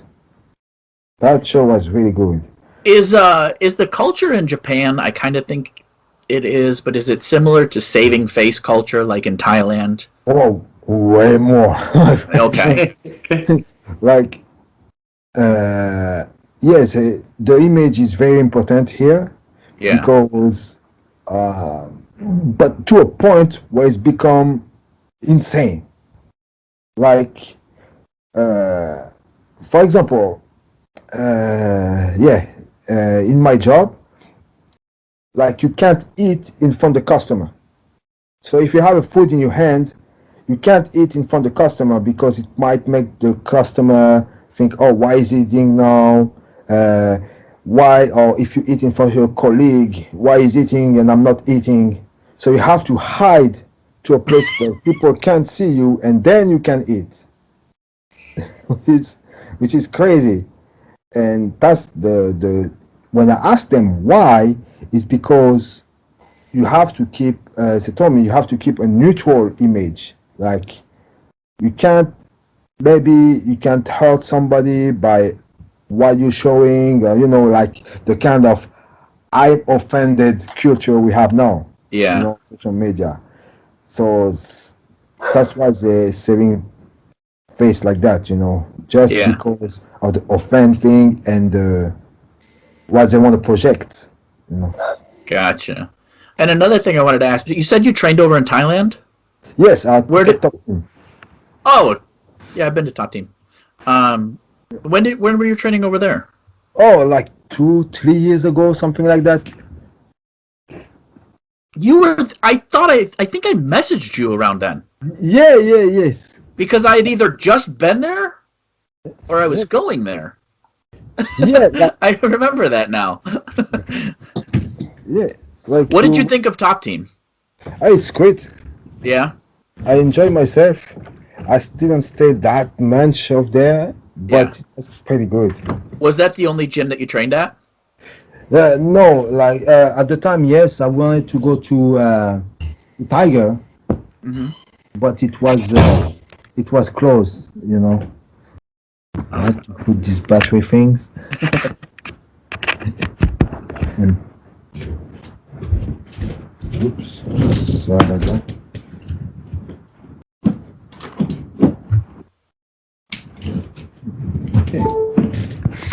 still good? Yeah. Yeah. And yeah, and what's crazy is to come back to Japan. You have I see in the foreign countries always about organized crime and stuff like that, you know. Yeah. But when I'm here and I hear what I hear the most, and it's amazed me, it's the a lot of money, you know, because we see the show is so big, right? Yeah. The show is so big, so you gotta think, man, those guys make a lot of money. And I see like the rumor when Fyodor got the $10 million to fight. The whole show cost $10 million. Yeah. That was the price for the whole show. But the U.S. media or stuff like that says that Fyodor got $10 million, which is crazy. No organization in Japan before, after, and in the future have this kind of money to pay you. I guarantee you that they don't have that kind of money to pay you that much, Yeah. for sure. And a lot of fighter in the US or from France, they tell me, yeah, but when I'm gonna fight in Japan, they're gonna pay me a lot of money. I'm gonna be famous, and I gotta have marketing stuff. That's not happening anymore. Yeah. Now, when you fight in Japan, you're gonna be famous. You're gonna be known, but that's about it. You're not gonna make huge amount of money by just fighting. You gotta be in, have your own businesses or sell yourself to brand and stuff like that, because they're not gonna pay you like 500,000 like people think, or 700,000, stuff like that. You're gonna make decent amount of money, but nowhere where the people think it is. Yeah. Which is Well, there's crazy. so many people now, and even, like when somebody in their 30s started martial arts, you probably chose a martial art to start with, Yes. and then kind of expanded into MMA. I like your chair. Sorry about that. I like your zebra chair. But so you started and you expanded in MMA. So but Yes. now literally fighters at 16-year-olds start MMA. They don't Yes. start I'm gonna be a jiu-jitsu guy. They start MMA training. So the market of fighters is flooded. That's why the UFC can get away with still paying nothing and having as many cards as they possibly can put out. Oh, and yes, and it's interesting. I was talking about that like before you hit me up for this podcast. So people don't understand. So I want to go back to that thing about Oscar de la Hoya and GSP things, you know. So people were saying on social media why the UFC is blocking GSP to fight with thriller things and stuff like that. So, and since he says he's retired, then he can fight, right? Because people think he's retired, then he has nothing to do with the UFC and can fight or do whatever he wants. But that's not the case. People have to understand you have a fight with a number of contracts. Mm-hmm. So if you have 10 fights and you do 5 fights and then you retire at the 5th fight, it doesn't cancel your contract, it just frees it. So if you want to go back to fighting, you have a athlete contract that says you have to finish your last remaining fights, Mm-hmm. because you sign an exclusive fight. We all know that UFC is exclusive. You can't fight nowhere else. So if you didn't finish the number of fights you owe to the UFC, then you can't go to boxing or whatever you want to go, because you're tied to the UFC until the UFC releases you from your contract or you complete it. Yeah. So that's why they block the fight to happen. Yeah. I mean, I was friends with Vanderlei and his wife when they were going through all the stuff with the UFC, and she and Taya would tell me about them talking to the Fertitas and how the Fertitas were treating him, and Vanderlei's like, I just want out. And they were like, no, no, no. And I remember around 2013, 14, Vanderlei was supposed to make an appearance at a Bellator event. And the UFC shut that down. And it wasn't anything other than he was going to make an appearance, because it was like Randy and it was like a lot of the older guys, and Vanderlei was supposed to go there. And he wasn't fighting for the UFC. He was like, I'm done. But they were like, no, you're still under contract. You're not going there. Yes, because as long as you retire, retires mean freeze the deal. Doesn't mean I'm out. So that's why people has to understand that. And before we get into your fighting, yes, tell me about Japan. Yeah. Kurt and I were talking about, like, we'd love to visit Japan, but in our minds, now this is the thing. So what I did with Fight Chase is I started that because of traveling to Thailand, I realized that it's not this minefield of bad shit that's going to happen. You can literally jump on a plane, go to Thailand with $1,000 and spend 2 weeks or however long you really want to make it last and have an amazing time. So I try to put out as much information. But Kurt and I were talking, and basically in our minds, the blockage of going to like Japan is we think it's just ridiculously expensive to go and to visit. So like, I want to know some of the weird shit that goes on there too, because I'm sure you know about things. But like, to go to Japan, what should people expect? Like, what should they expect to, like, hey, I want to go to Japan tomorrow? So first of all, when they come to Japan, they have to know why they're coming here. Like, if you don't know, or just go and be like, okay, I'm just go and see whatever's going on there, you're gonna lose a lot of money. You're gonna be ripped off, like you don't know why you did this. So you have to know, okay, I'm going to do this, I want to see this, and that's what I'm going to do. So that will give you guidance on where you should spend your money and where you should not spend your money. Yeah. So, like, and also you have to eat at the local store. If you eat at the local store, you will save a lot of money. Of course, if you cook, there's nothing cheaper than you cooking. But if you're not in the possibility to cook, you should eat at the small stores. Yeah. So you can save a lot of money, and you have to sleep in what we call the guest houses. Mm-hmm. You know, that's, you pay, like, it's gonna cost you $25 to $30 a night. Okay. But the longer you stay, the cheaper you pay. Okay. Yeah. So, like, it depends really on what you want to do and how long you're gonna stay.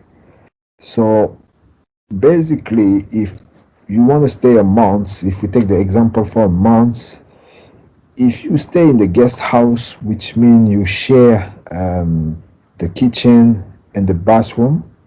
So it's more like, that would be more considered like a hostel in like Thailand, right? Not But really. Do you have your own separate room?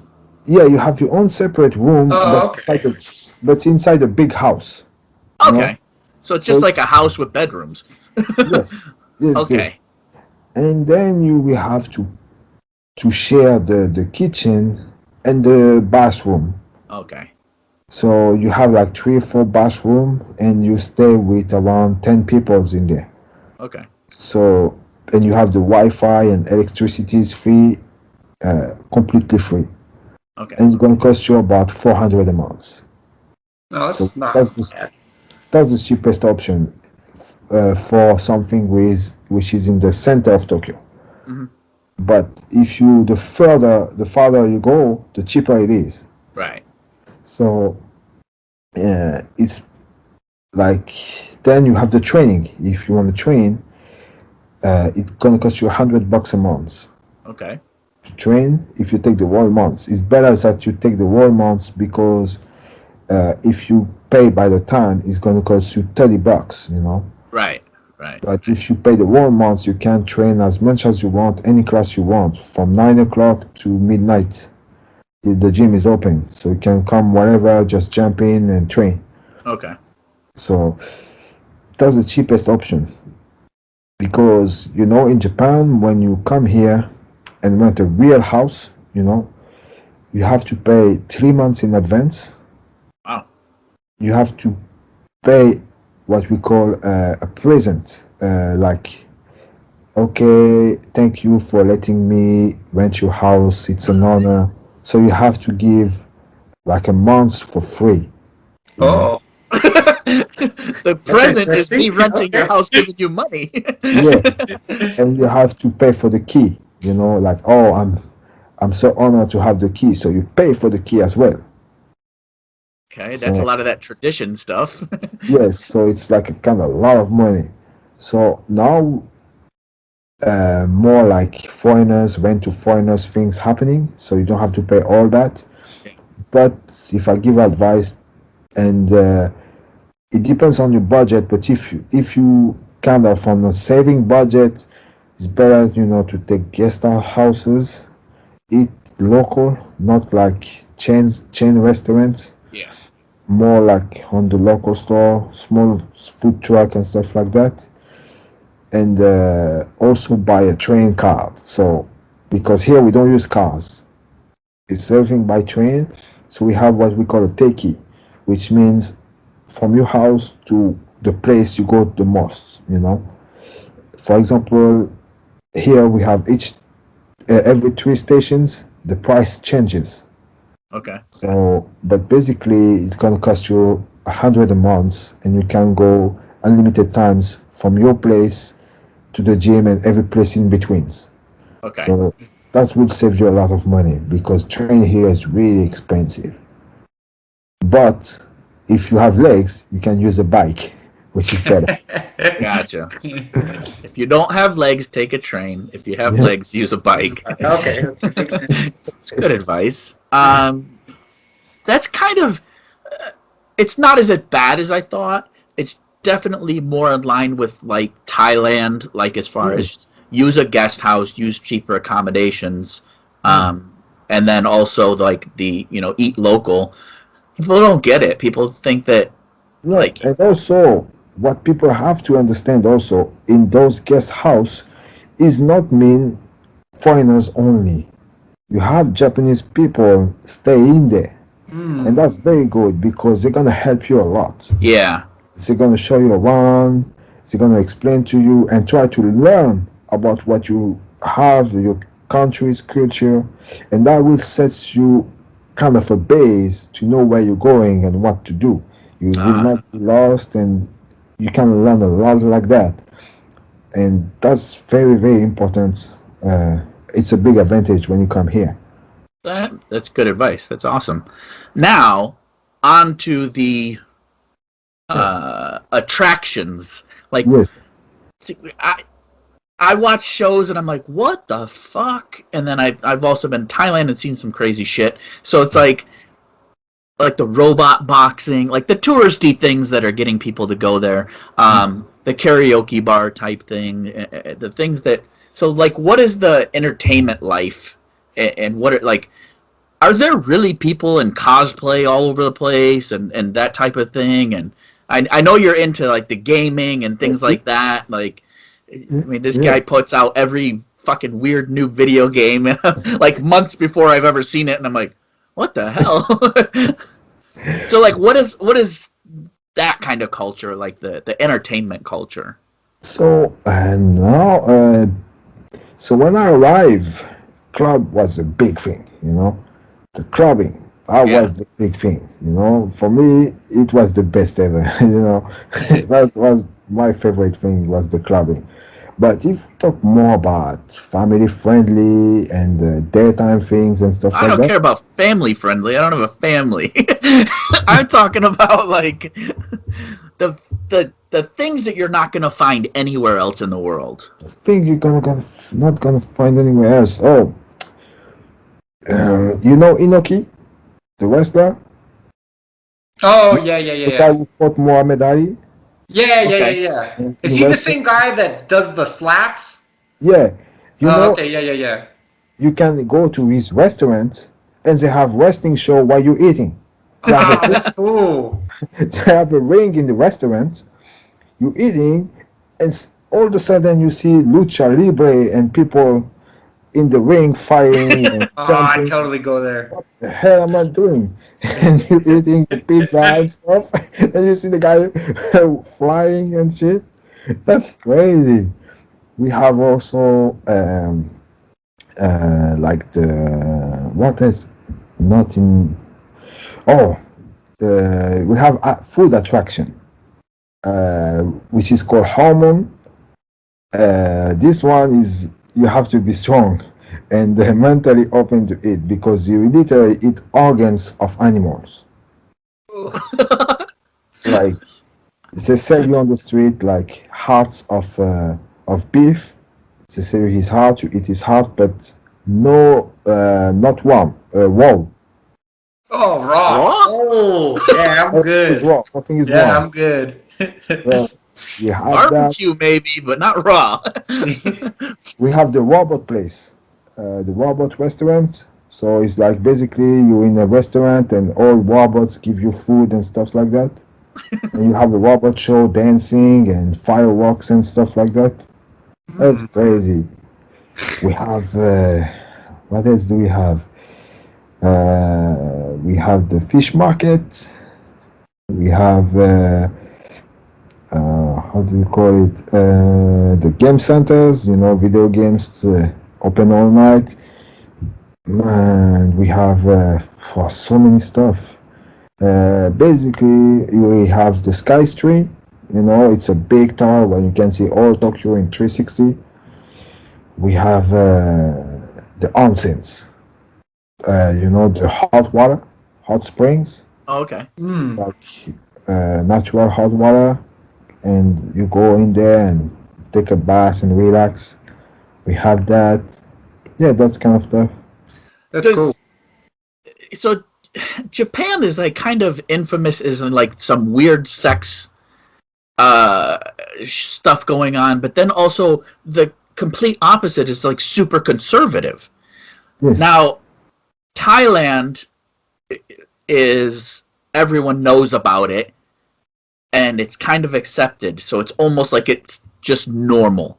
And it's not wild, like yes, it's wild in comparison to normal people would think, but once you're there, you're kind of like, it's just you're walking down the street. Yeah, you can pay for the company of all these women, but you don't think about it that way. Now, like I said, Japan has like a extreme persona of sexual oddities, and I've just hear like I don't know, I've never even known anybody that has really been to Japan that like you've been there a long time and there's fads and trends and like I don't know what you're into and I don't care. Like whatever you wanna say that you've seen or I mean if you wanted to compare stories about a ping pong show we could, but you know, like what weird shit have you seen or have friends that have told you, even if you wanted to kind of go, my friend said. I heard there's weird vending machines. I've heard. Well, since basically anything you want to find, you find it if you look good enough. But that's the thing is that it's not what you want to find. They're creating shit that you've never heard of. Oh yeah, we have lately. We have the like a. Go ahead, because this is why we do this. We have like kind of an egg. It's kind of an egg. They sell that, you know, kind of an egg. You put in your thing in there, and then it replaces your hand. You know. What? Like you put your thing in the kind of the egg, and then you just shake it.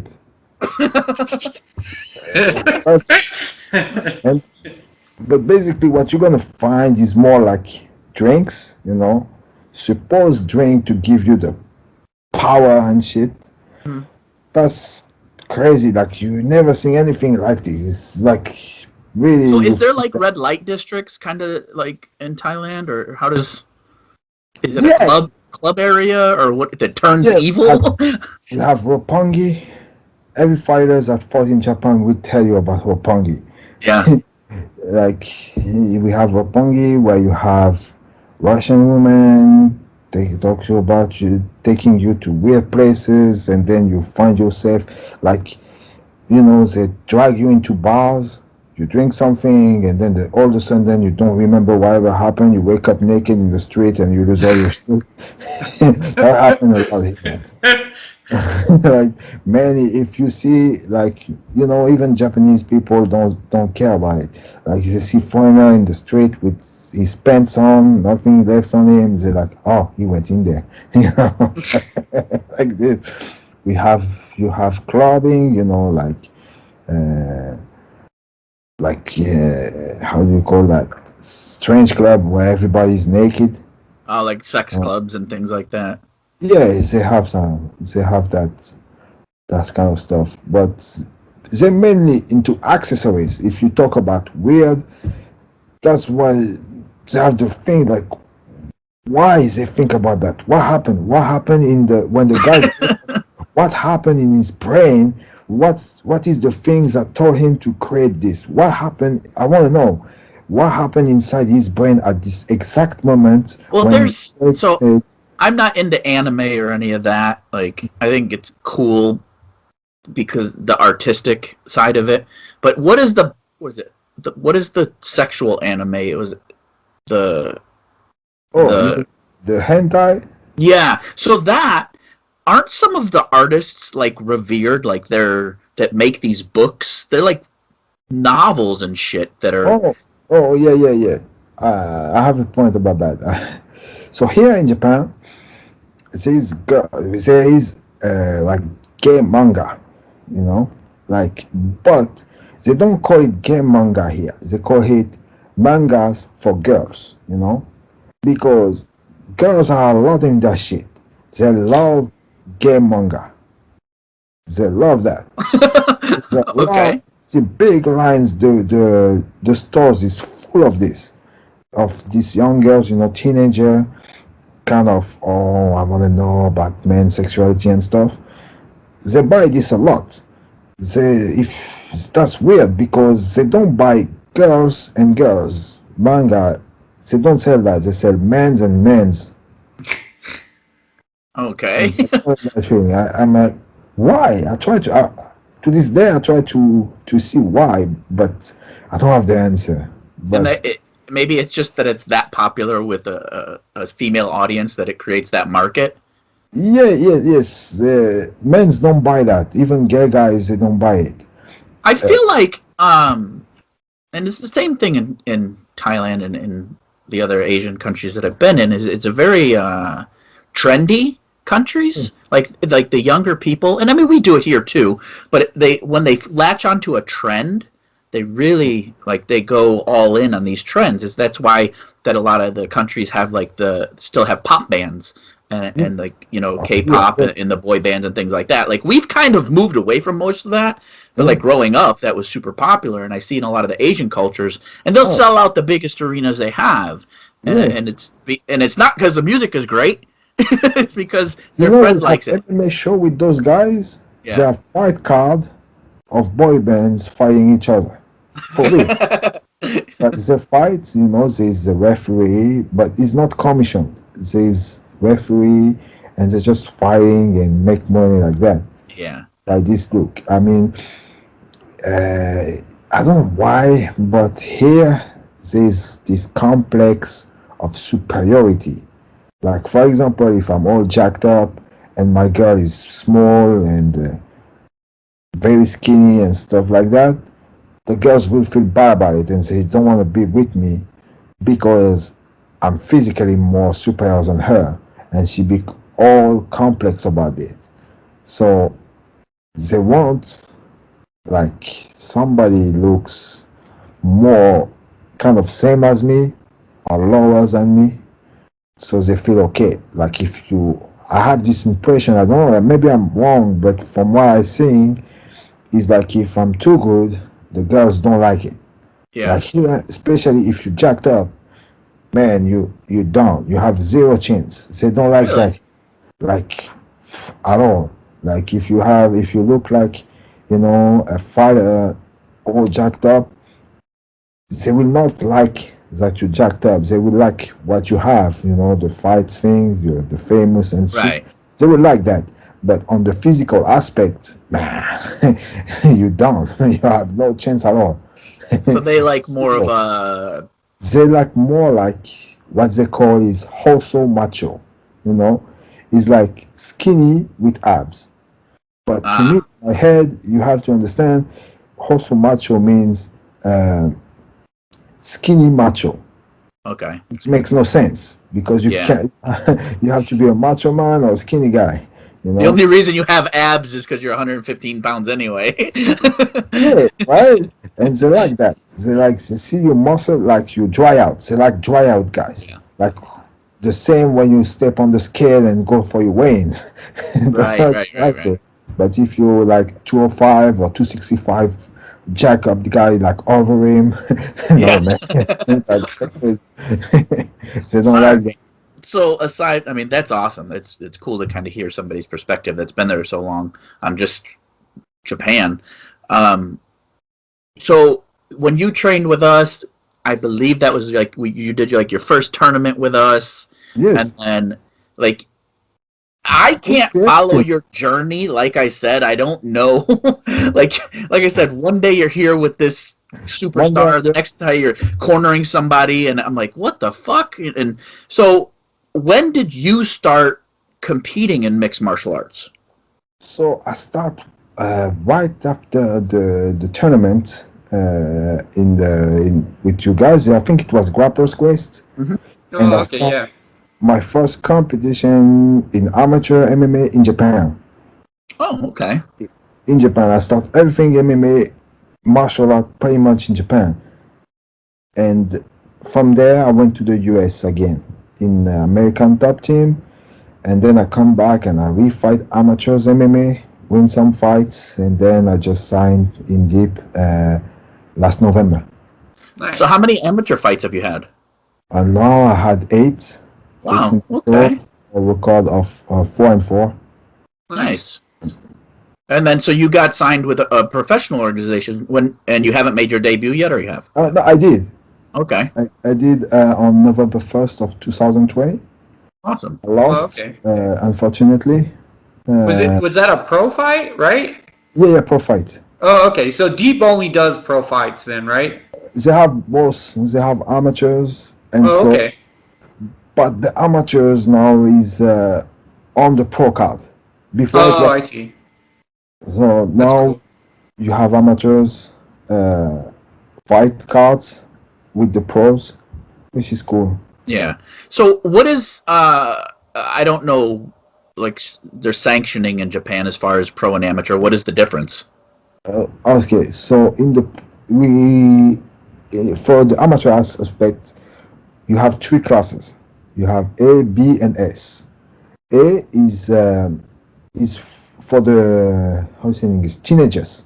Okay. Well, you're not you only 15. You're under 16.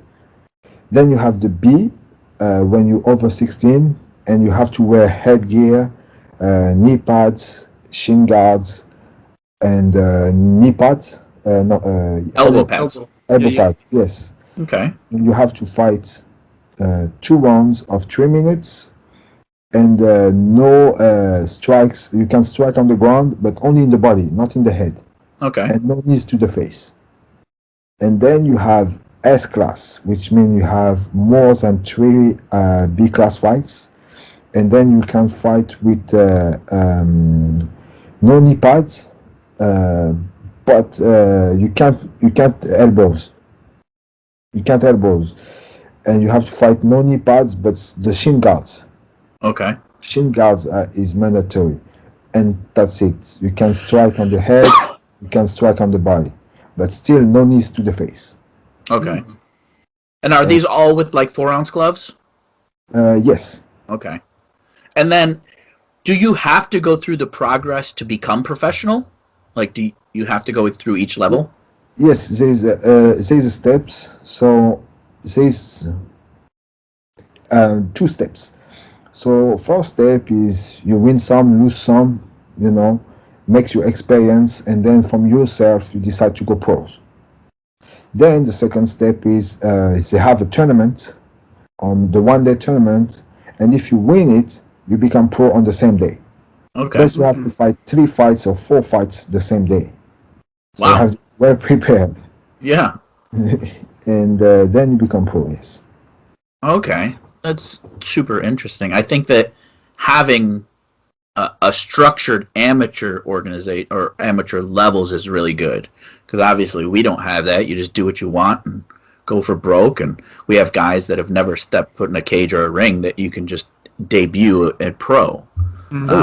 Obviously, I mean, there is people with that talent, but there's also people I think that we would all agree that have jumped into a pro ranking that just only did it because of that was what was the opportunity at the time. It wasn't what's the Yes. best for them as a fighter. Yes. And So it's also like, what's we that? have we have for the pro thing, we have that image. I'm a pro fighter, you know, Hmm. but they're not ready to go in there yet. So for me, I took my time to win some, lose some, see the organizations, and then I decided, okay, I went to see my coach and I said, yeah, man, I want to fight pro. But here, they want to go pro as fastest as they can, Yeah. and then they get beat up, and they go pros and they got beat up more as the fights. They get another fight, but they get beat up again and again and again because they didn't make their skills in the amateur circuit, Right. Yeah. Yeah. and that happened a lot here. Yes.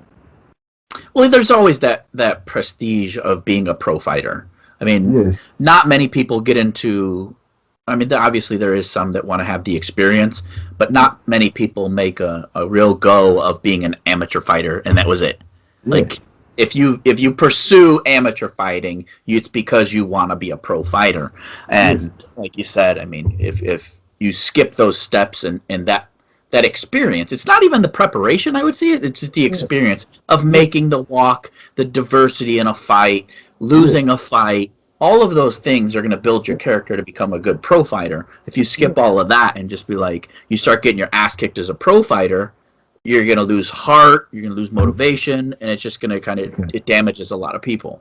Yes, and also here you have what is crazy to me is that there's people that compete in amateurs. They have like 40, 50 fights in amateur, but they don't want to turn pro. They just want to fight on the weekends. They take their kids and wife to the fights. They fight and then go home. Ah, But this mentality of that, like in the US, what from what I see and when I talk to the fighter in the US, it's a huge deal. You know, there's the business side, the promotion to sell yourself and yeah. be known and all that. In Japan, it's more like if you talk to somebody real fighter, real veterans, and when I tell to them, man, but in my country you're super famous, they're like, nah, no way. In Japan, we just fight like for passion. They fight like like a hobby. Like on the weekend, I go play skate or I go play ball around the corner. That's how they consider it. For them, it's like, oh, we do this so much that for us it's a normal thing. We just playing, like playing on the weekend, go and like where they bring soccer mom and kids playing. For them, it's like that. Yeah. But when you talk to them about, guy, you fight in the top level, I want to be like you, and they look at me like, what is he saying? He's crazy. They always give me that strange look, Yeah. but for them, it's more like a way of life than a competition. Yeah, I For mean, France, especially if you've become a career athlete like that. yes. Yeah. I train with my friend now. He's Mamoru Uri. He's like 40 fights now. He's been fighting he's 26. Now he's 37, and he Damn. started fighting amateur at 20. From 20 to 25, he fight amateurs, and then now he fight pros. He has around 40 fights. And when I told him, hey man, you're on the top of the food chain here, he's looking at me like, get out of here, man. And that's how they consider themselves. But now, the youngsters, they have only one fight or two fights. They're talking about make YouTube videos, be on YouTube, monetize, Instagram, followers, And I'm like, nah. And I told them, me, no, I'm not going to do that until I actually win my fight. Then I will consider about doing this. But if I don't win my fight and don't have the legitimacy to show my training, then I won't. Yeah. Because people will say, what am I watching? Right. In the youngsters today, now they want to be like that. They skip steps and they want to promote themselves before there's something to promote. Yes. Because here in Japan, the social media is huge, man. I feel like I'm living in a giant Facebook, I'm in Facebook, man. That's how I when I talk to the people about and how they talk to me about social media, I feel like around me is Facebook. It's all about being known, Yeah. like what you have, what you show, and having followers. And I'm like, but for me, MMA is not that. Yeah. MMA is about you proving yourself, win some, lose some, and that's it. Right. And but for the youngsters now is they don't understand that MMA is a phase of life. Like you're not gonna make your buy a house with MMA. Like when I tell them, but the UFCs have like what, like 527 fighters. And if you check inside the UFC, how many made the $1 million? Like maybe 10? Yeah. Maybe. A million? Yeah. If 10. 85? Yeah. Maybe even 3 or 4, man. Yeah.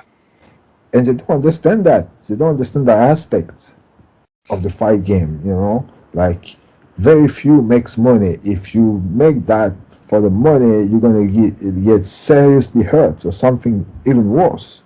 Yeah. That's crazy. But how do they see it in the US? How's what? How younger fighter, teenager now see that aspect of the game in the Same US? thing. Is a Conor McGregor. Oh, Yeah, I think it's very similar. Yeah, yeah. I mean, they let Conor McGregor do it, which is great for fair weather fans, for people to build audience, to build a business. Yeah. Now, there's people like us, and there's people that I train with and that I've trained that are like that you guys both have trained, is you find martial artists. Yes. Martial artists aren't concerned about the UFC. That could be a goal, but there's also other goals. Whether it's getting the next jiu-jitsu belt, whether it's a tournament, whether it's they want to go and they want to train at a certain place. That's a martial artist, Right. not Yes. necessarily someone that's out for the glory of being at a certain level. Now, Yes. that may be the end game, which 99%, like you said, 99% of any of the MMA fighters are going to say, I want to be in the UFC. Yes. And I get it. That should be a goal, but it can't be the only goal. Yeah. Because there's another goal at the end. there's not if you're not accomplished Yeah. at a bunch of shit in between, you're not going to be accomplished in the UFC. You're sure. gonna be that undercard guy that got paid $4,000, but then just spent the last 3 months getting ready for it. And that $4,000 didn't pay for your training, your house, or anything. You lived in the back of the gym. So, See, understand that the toughness is stake. Like now, mom and dad give everything, and pretty much it. We have that offended culture. Like in France, spanking your kid can put you 5 years in jail. Oh wow. There's not that toughness anymore. No, there's not anywhere. Definitely not here. And that's a whole nother podcast. We'll never get off that podcast. We opened that up. Yeah. Well, already, and and to me, when I lost my fight due to the lack of wrestling defense. So what I did is I took the last 4 months. I did only wrestling defense training. So I went to take the guys that are tougher than me and kicking my ass, and I'm improving in the wrestling defense. So I took why I lost, Yeah. But now the other guys like, oh, I lost. I'm gonna have to hit him harder, kick him harder. Or choose a non-wrestling opponent. That's Yeah. another aspect of how people will deal with adversity. That's again, it goes back to who is trying to skip steps, or who is a martial artist who is trying to overcome adversity, who to be the best. And in a martial artist, like when we get into, I don't care what martial art you get into, you want to be the best. You want to be the top. You want to have a black belt. You want to, whatever. There's a goal at that martial art. Yeah, but what we have now, being that MMA is so flooded, is we do have that skip mentality of what's my least resistant path to my end goal. Yes. Not what's going to build my character, and I'm not saying that it's all people, and it gets weeded out, because those guys typically get weeded out in the gym before they would ever see anything UFC other than a UFC franchise gym. So, like, there's steps, and there's still tough guys in your gyms that are gonna kind of humble you and then make you understand that, oh, maybe I should work on getting my blue belt before working on getting my UFC belt. Yes. That's just because of the popularity. When anything, I feel like that's where like a good coach steps in too. Like if they know, you're trying to reach this goal, instead of letting you cut steps or pick easier opponents, they're like, no, you got to do this. Right. You don't want to do this, but you're going to do this anyways. I think that's kind of accountability as a coach comes in, making 100%. Sure that, they follow the correct path, not the path that they want to follow, because if they follow the path they want to follow, it's going to be easier, and it's actually not going to like have any substance to it. Yeah, you know what I mean? It's not going to, it's not going to come to fruition what they want. But another counter to what they do is when you tell them, no, hey, Frenchie, fuck that, you lost your fight, you have to train wrestling. And you're like, I don't want to train wrestling. Then they move gyms. And they bring a new coach. Yeah. The coach that's going to want to go, oh, don't worry about wrestling, we're a striking gym. And it's like, yeah, I was good at striking, but I'm going to get better at striking. Like you said, I'm going to hit them harder. And there's that kind of thing. All right, Frenchie, I don't want to keep you too much longer. It's fucking 2:30 in the morning. Yeah, I'm enjoying myself, sitting. Kurt's got to get to the gym. I got to get out of here shortly. Man, it's been awesome catching up with you. Yeah. We'll have to do it again. That was fun. Definitely. We can create something to bring you in every so often and talk with. Anytime, my friend. It's really cool to have, and that's another reason I wanted you have a look from we've had people from Cyprus, we've had people from the UK, we had John Wayne Parr on from Australia, we've had people from all over, and to get another point of view, and we've had a personal relationship with you. We've all trained together, so it was kind of cool to see what you see from Japan, and to be able to convey that also is awesome. I truly appreciate it. So, Kurt, you have anything else before we bounce? Nah, I think that's it for now. Awesome. Yeah, it was good though. Frenchie, what gym are you training at? Do you have anything you need to promote? If you're running a McDonald's or whatever you got going on in Japan. So I train at Hearts MMA in Tokyo. Okay. And I want to shout out to my sponsor, the Dice Team. So I don't know if you guys saw it on my Instagram, talking about them. So basically, the Dice Team is a team of super fighters. We have Mirko Krokop, we have King Mo, we have Cyborg, we have Michael Chandler, we have Laura Sanko also, which is a ESPN reporter. So basically, this team is like, as long as you have a dream that deserves to be supported, they will support you. Like they've been a huge support to me to so many points, like in my camp, in how I can fight. They help me with everything. So as long as you have a dream and stuff, they will help you. So follow them on Instagram, check about what they're doing. It's very interesting. And also fighting deep. Maybe I will fight again in end of this year or a little bit before, like October or November. Check them out. It's very famous organization in Japan, and they have pretty good shows. And check it out. I post often about them. Follow me on IG, Buscape MMA. And anytime, guys, if you have a question or something you want to know more, just hit me up, and I'll be glad to answer you if I can. I'll ask you about those infamous vending machines, but not on the podcast. You know what? We need to go out and visit you. That's what we need to do now. Oh, for sure. Yeah. Man. Frenchie, it's been awesome, man. I truly appreciate it. We'll talk to you again soon, all right, buddy? All right. Thank you, Frenchie. All right, buddy. Bye-bye. See you guys. Talk to you later, buddy. Bye. Sure. See you. Thank you once again for listening to the #1 combat sports podcast, the Fight Chase Muay Thai and MMA podcast. You can follow us on Fight Chase on all the social media, YouTube, Instagram, Facebook, all that good stuff.